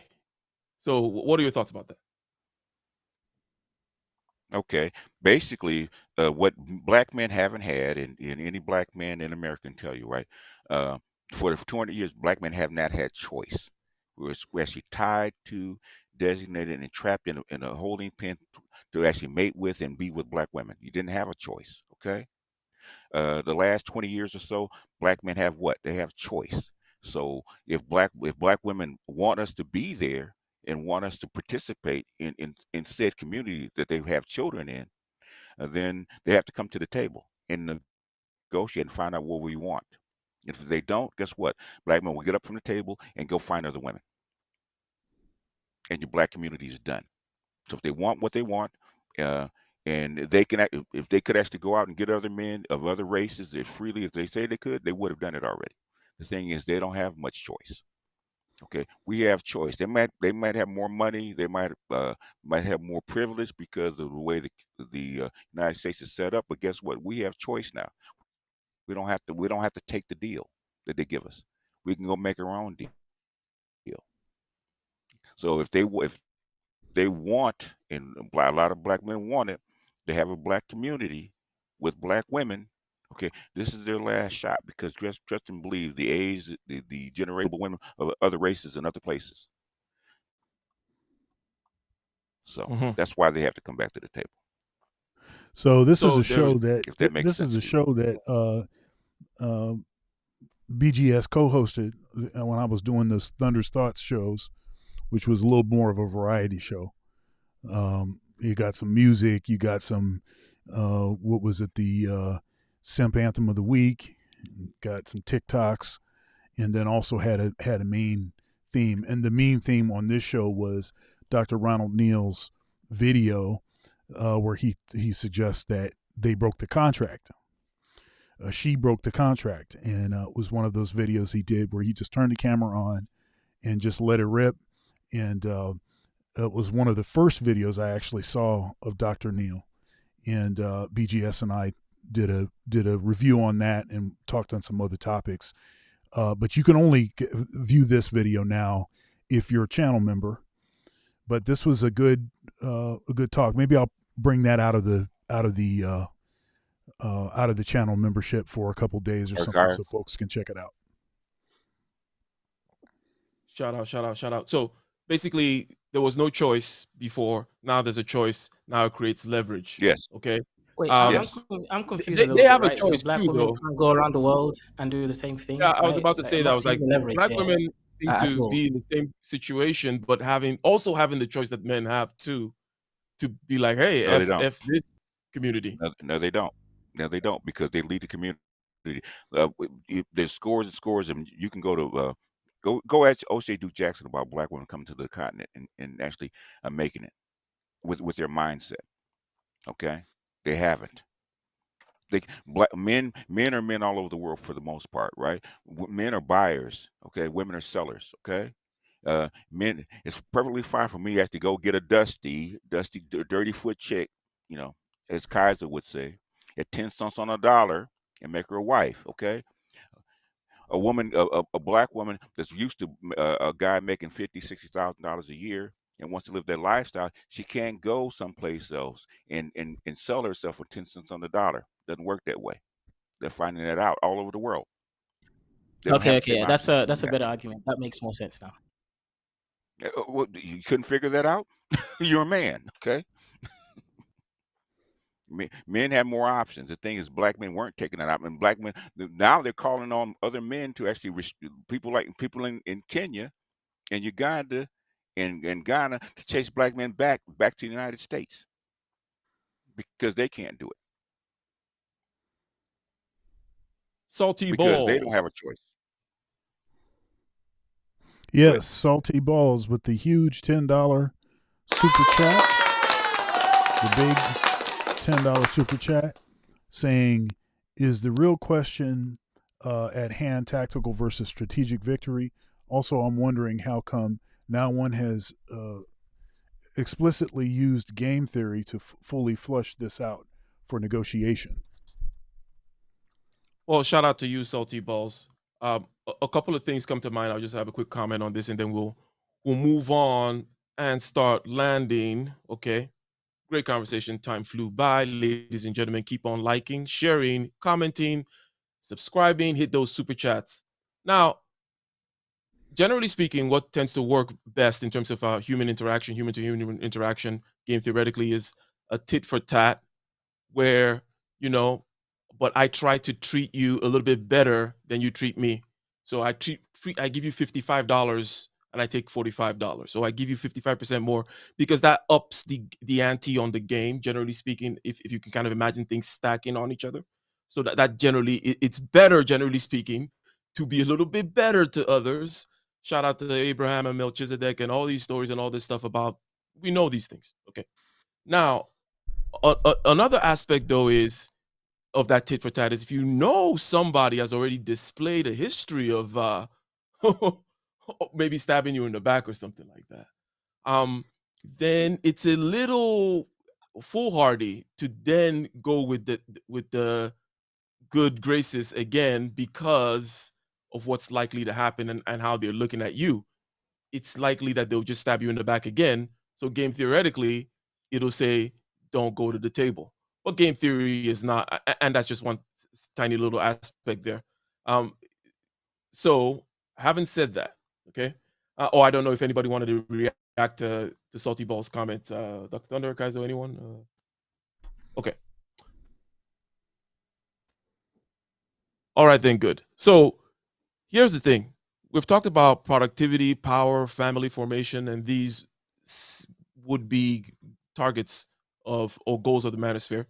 Dr. Thunder has been the only one that's kind of explicitly mentioned that power aspect, black men being the X factor politically, and needing hence more information regarding how politics works locally, what they can do, and such, and not giving the manosphere a great grade, even though he's saying directionally is good. BGS pointed that out as a secondary aspect, like okay, cool, we've checked off these boxes. Now let's start moving in this direction. Okay, I want to start with BGS here. And this is not the kind of question that, I expect everybody to be into to answer. So if it's not your type of thing, right, because not everyone's a bean counter or, you know. So, but in this political uh, area here, is there a timeline and a like a number? What is the thing? It could be as frivolous as I think we need a genuine ADOS black president, F the Kenya and Obama, since it's Kenya beef time today, right?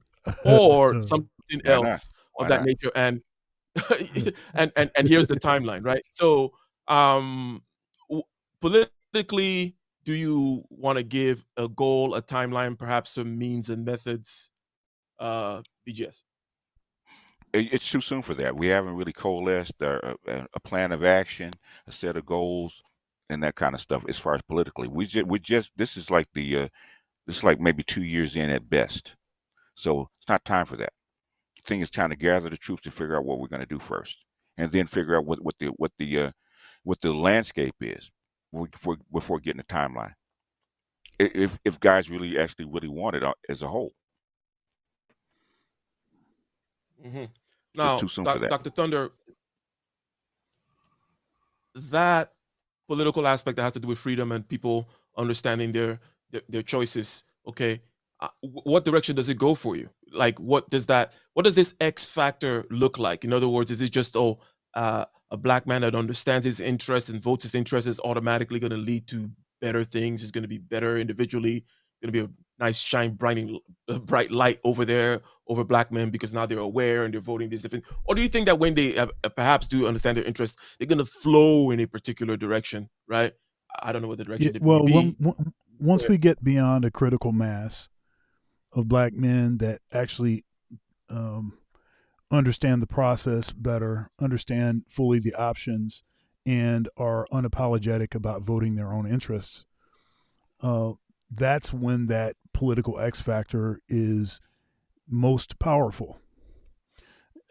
And the way that I believe it will manifest is it's pretty direct.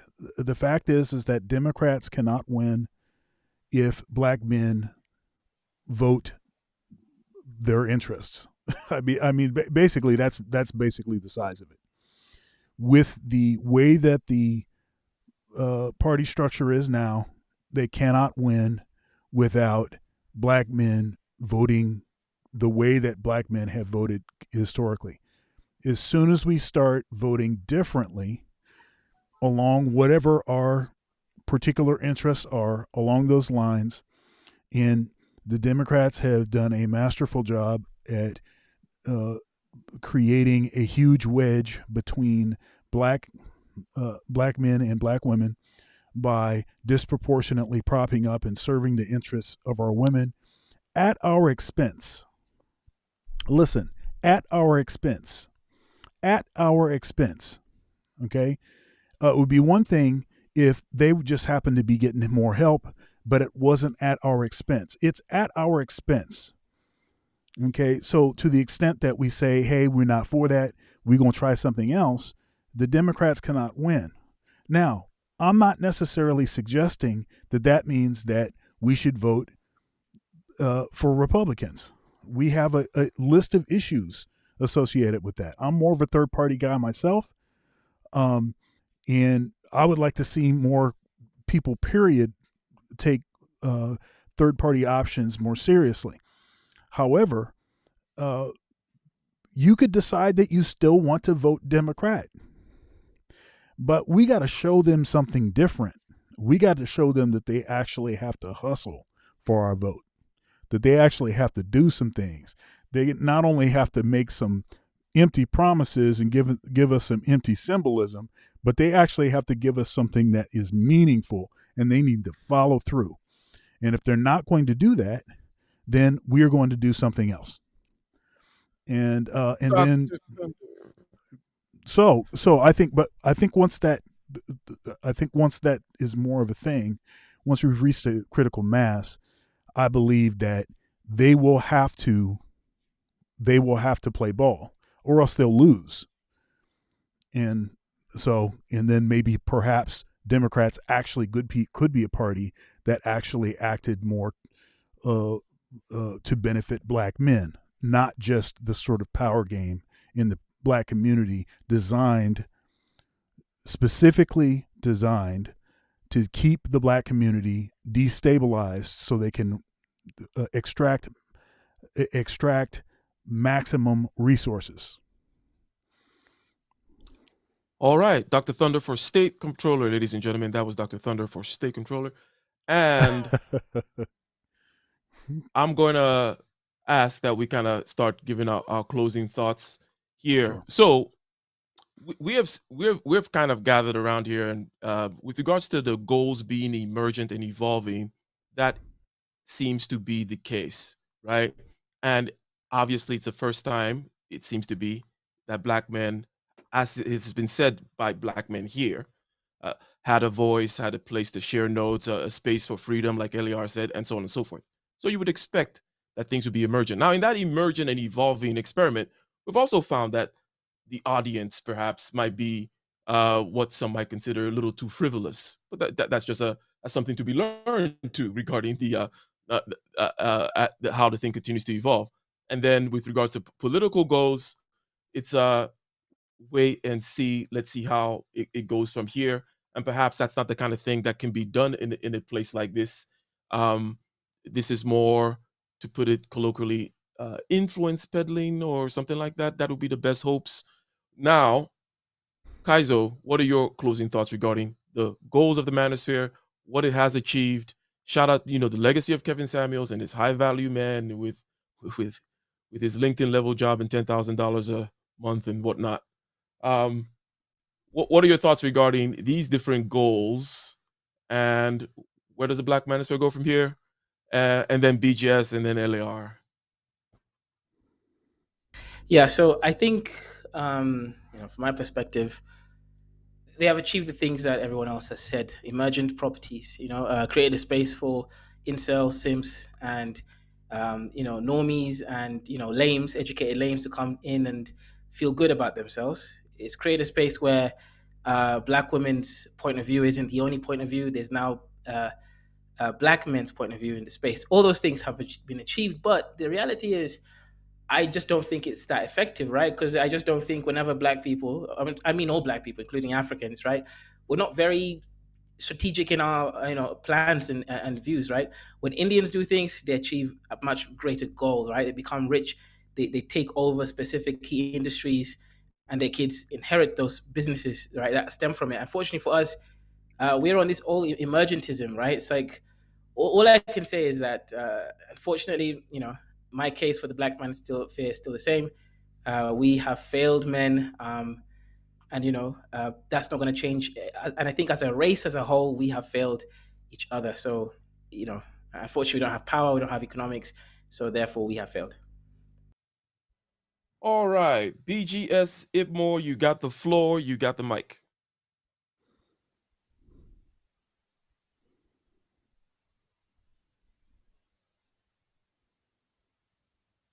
Muted? BGS, I don't know if you're muted. Okay, can you hear me now? Black Yeah, yes, I got you. Oh no. Okay. In other words, if you weren't there, boss, when we first laid out this plan, then you have nothing to say about what we achieved and what the influence is. We have gone beyond that. We're global. Okay. Passport Bros alone came out of the Black Manosphere. It's global. It's setting the tone of the whole planet right now. Okay, that's influence. Okay, I'll go. I'll say this right. Okay, how did the color revolution in the Middle East start in 2011? It's by a fruit salesman burning himself out in front of out in front of the administrative hall. Okay, through social media, set off a whole wave of people, a whole wave of protests, changed how the whole dynamic of the whole world over the last 15 years. Okay, that's influence. That's social media. Stop trying doing the stuff the old way. Okay, you have new tools. Influence matter. Eyeballs and influence matter way more than the local protests. Okay, look at all the billionaires. Eyeballs matter. Okay, you connect the whole world. Ideas can spread at the speed of light now. Where Chinese, Japanese, Koreans are looking at the Black Manosphere and taking our ideas. That's how you change the world, sir. In rapid time. That's the goal. That's power. I don't know how you see it. If you can influence the whole world where other people cannot, that's power, sir. Regardless how much money you have. Anyhow, I'm done. Real All right. quick, I want to acknowledge the $3 Cash App from Jermaine Johnson. Hopefully, I wasn't not supposed to mention your government name there, but this saying this type of conversation is needed. Finally unstuck at finally unstuck. That must be the YouTube thing. Thank you very much for that support, and of course, Marcus is in the chat saying Passport Bros isn't a negotiation. Go ahead, take it away, Ike.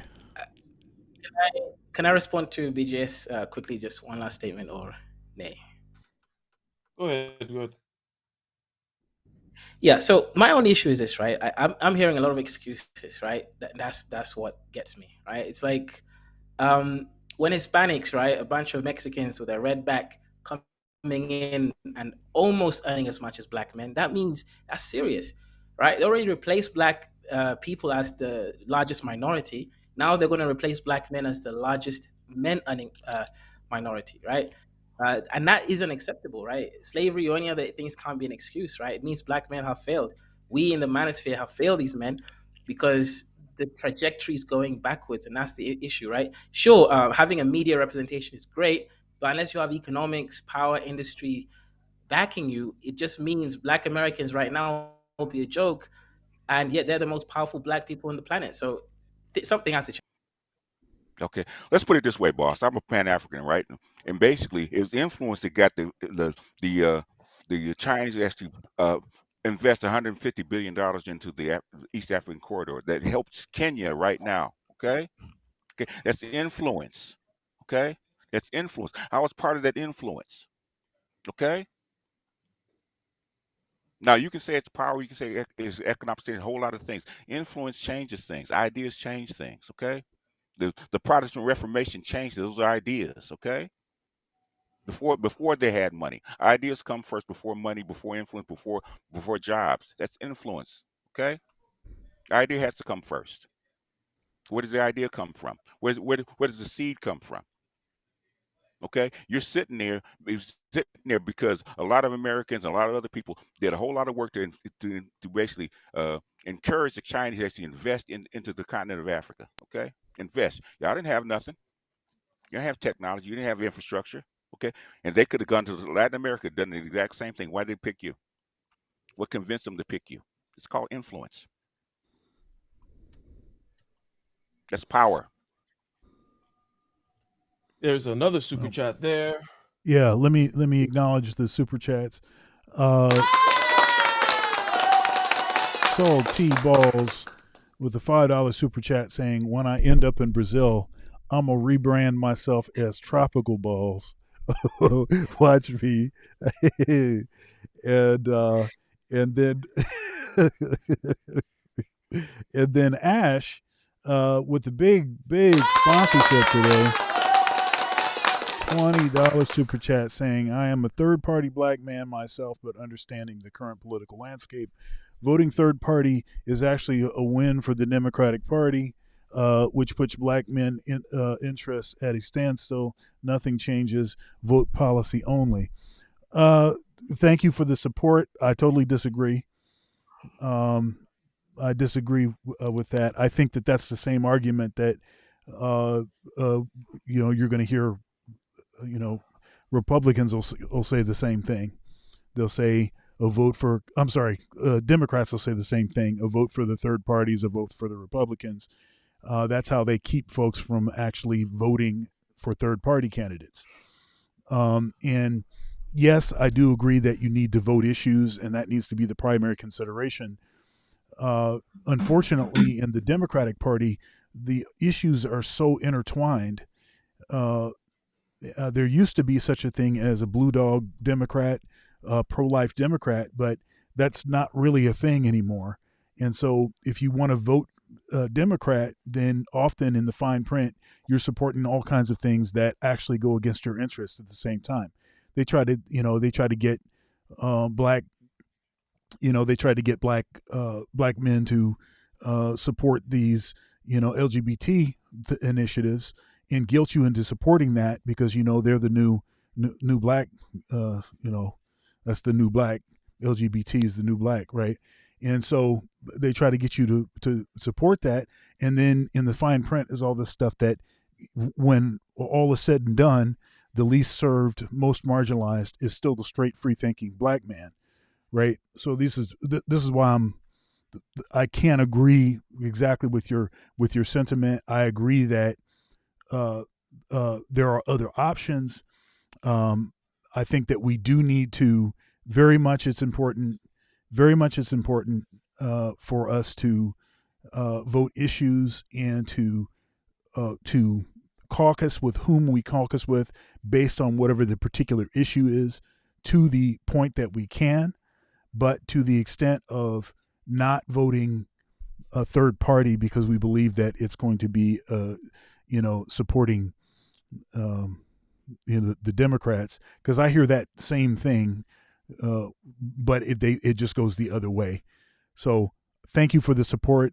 I agree that you're third party, and that's also interesting because I don't usually hear third party folks make that argument, because that seems to be an argument for voting for Republicans, which is not a third party.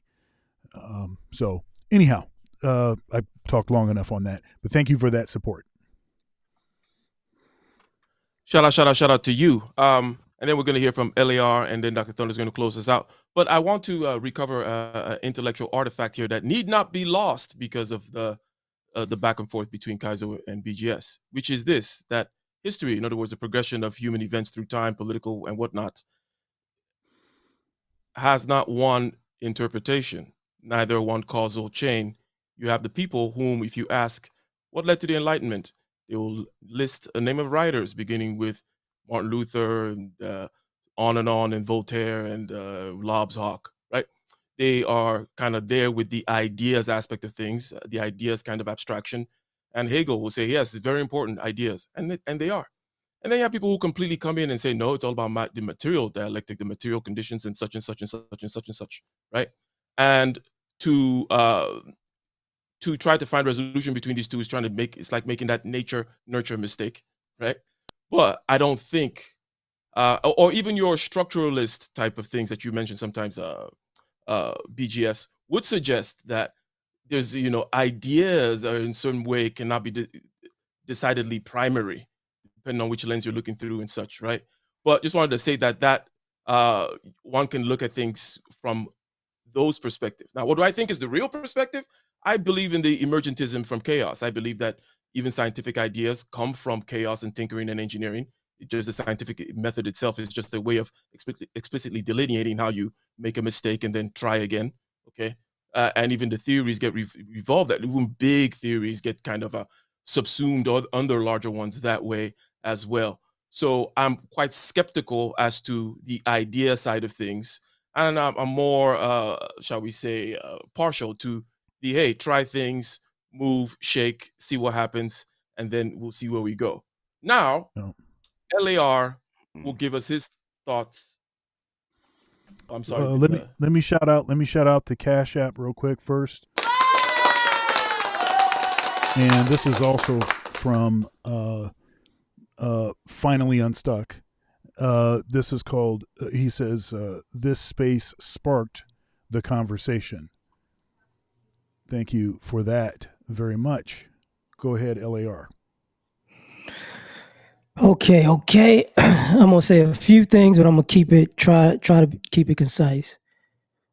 One thing is the Black Manosphere will not be a martyr for the Black community.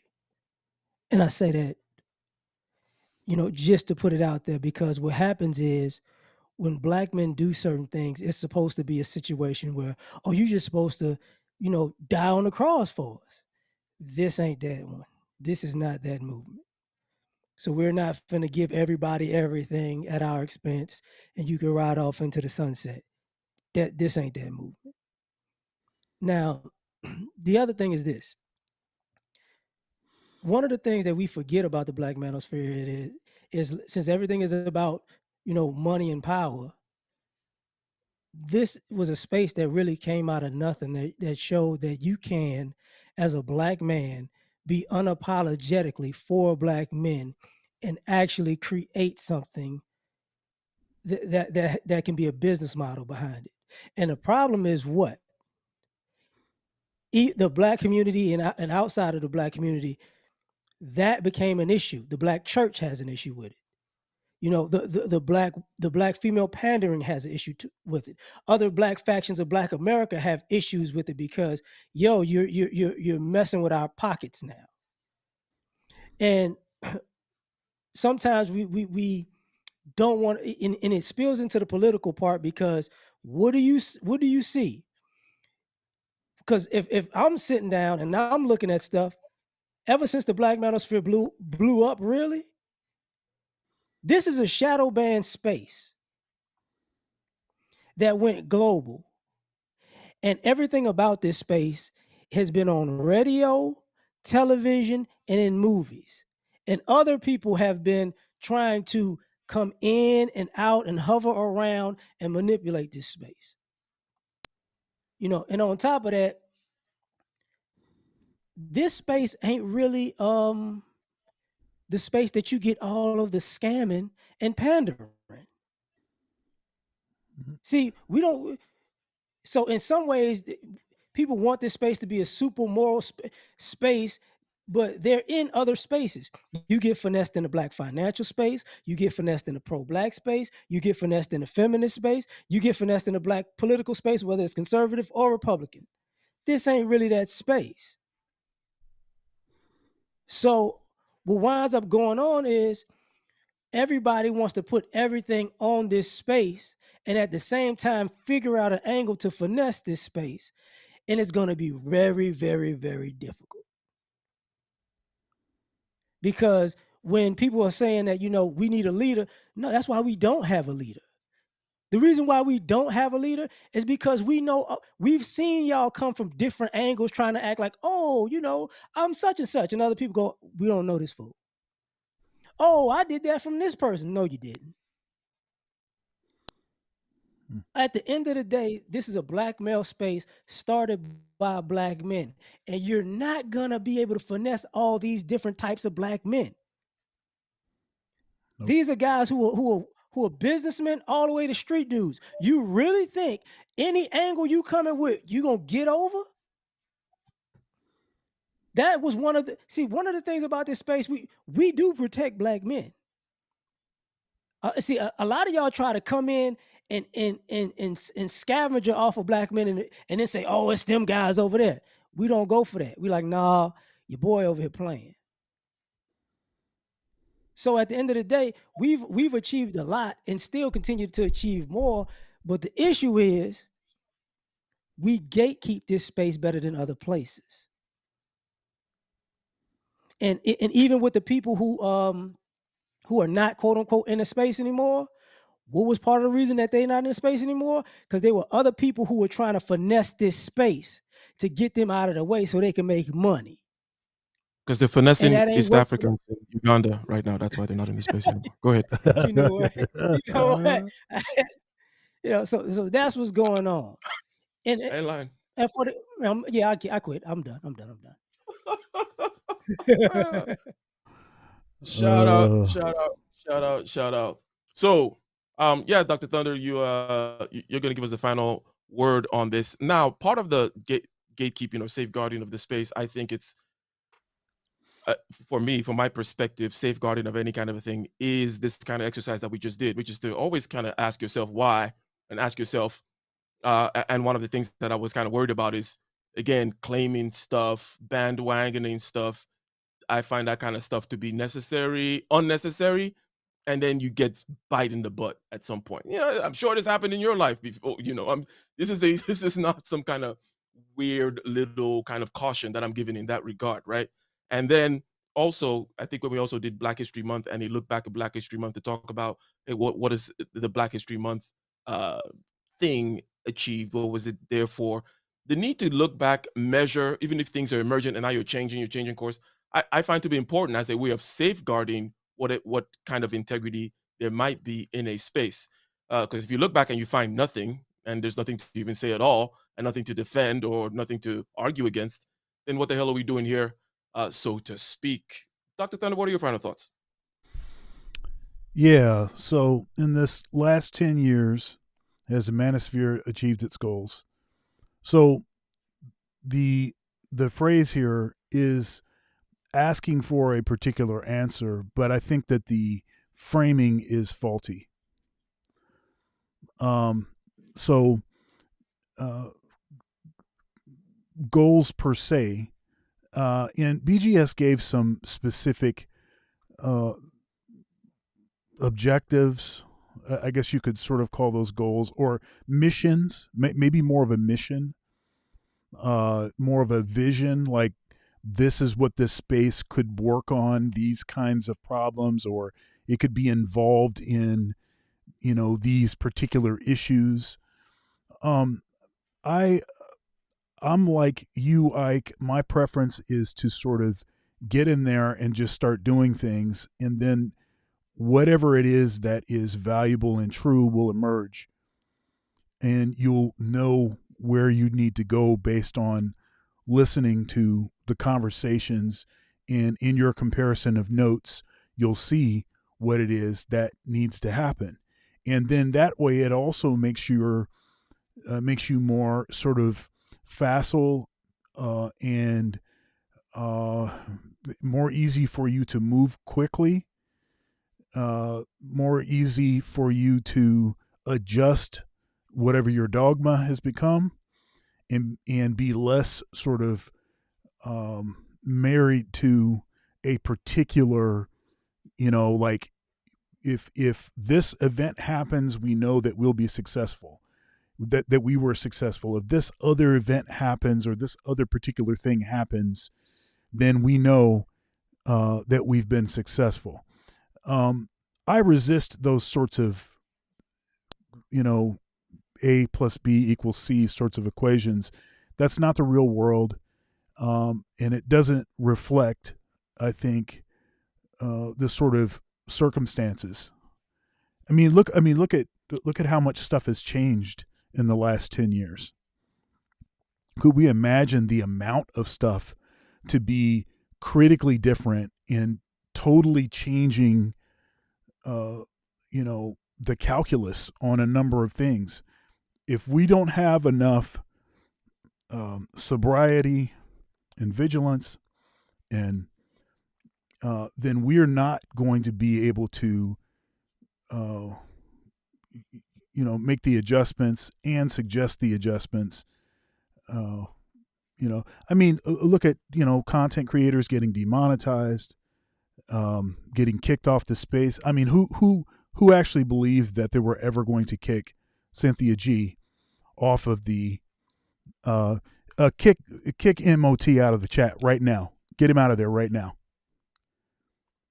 Moderators, get him out now. Get him out of there.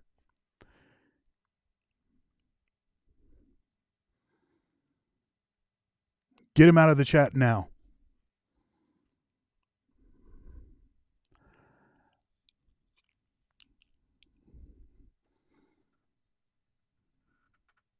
Get him out.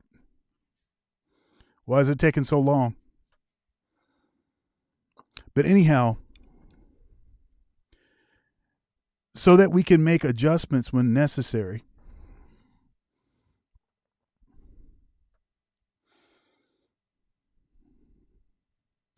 So anyhow, thanks everyone for coming through.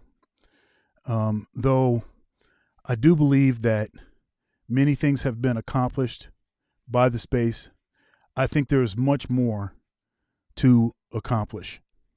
Much more to accomplish. Stay thirsty, my friends.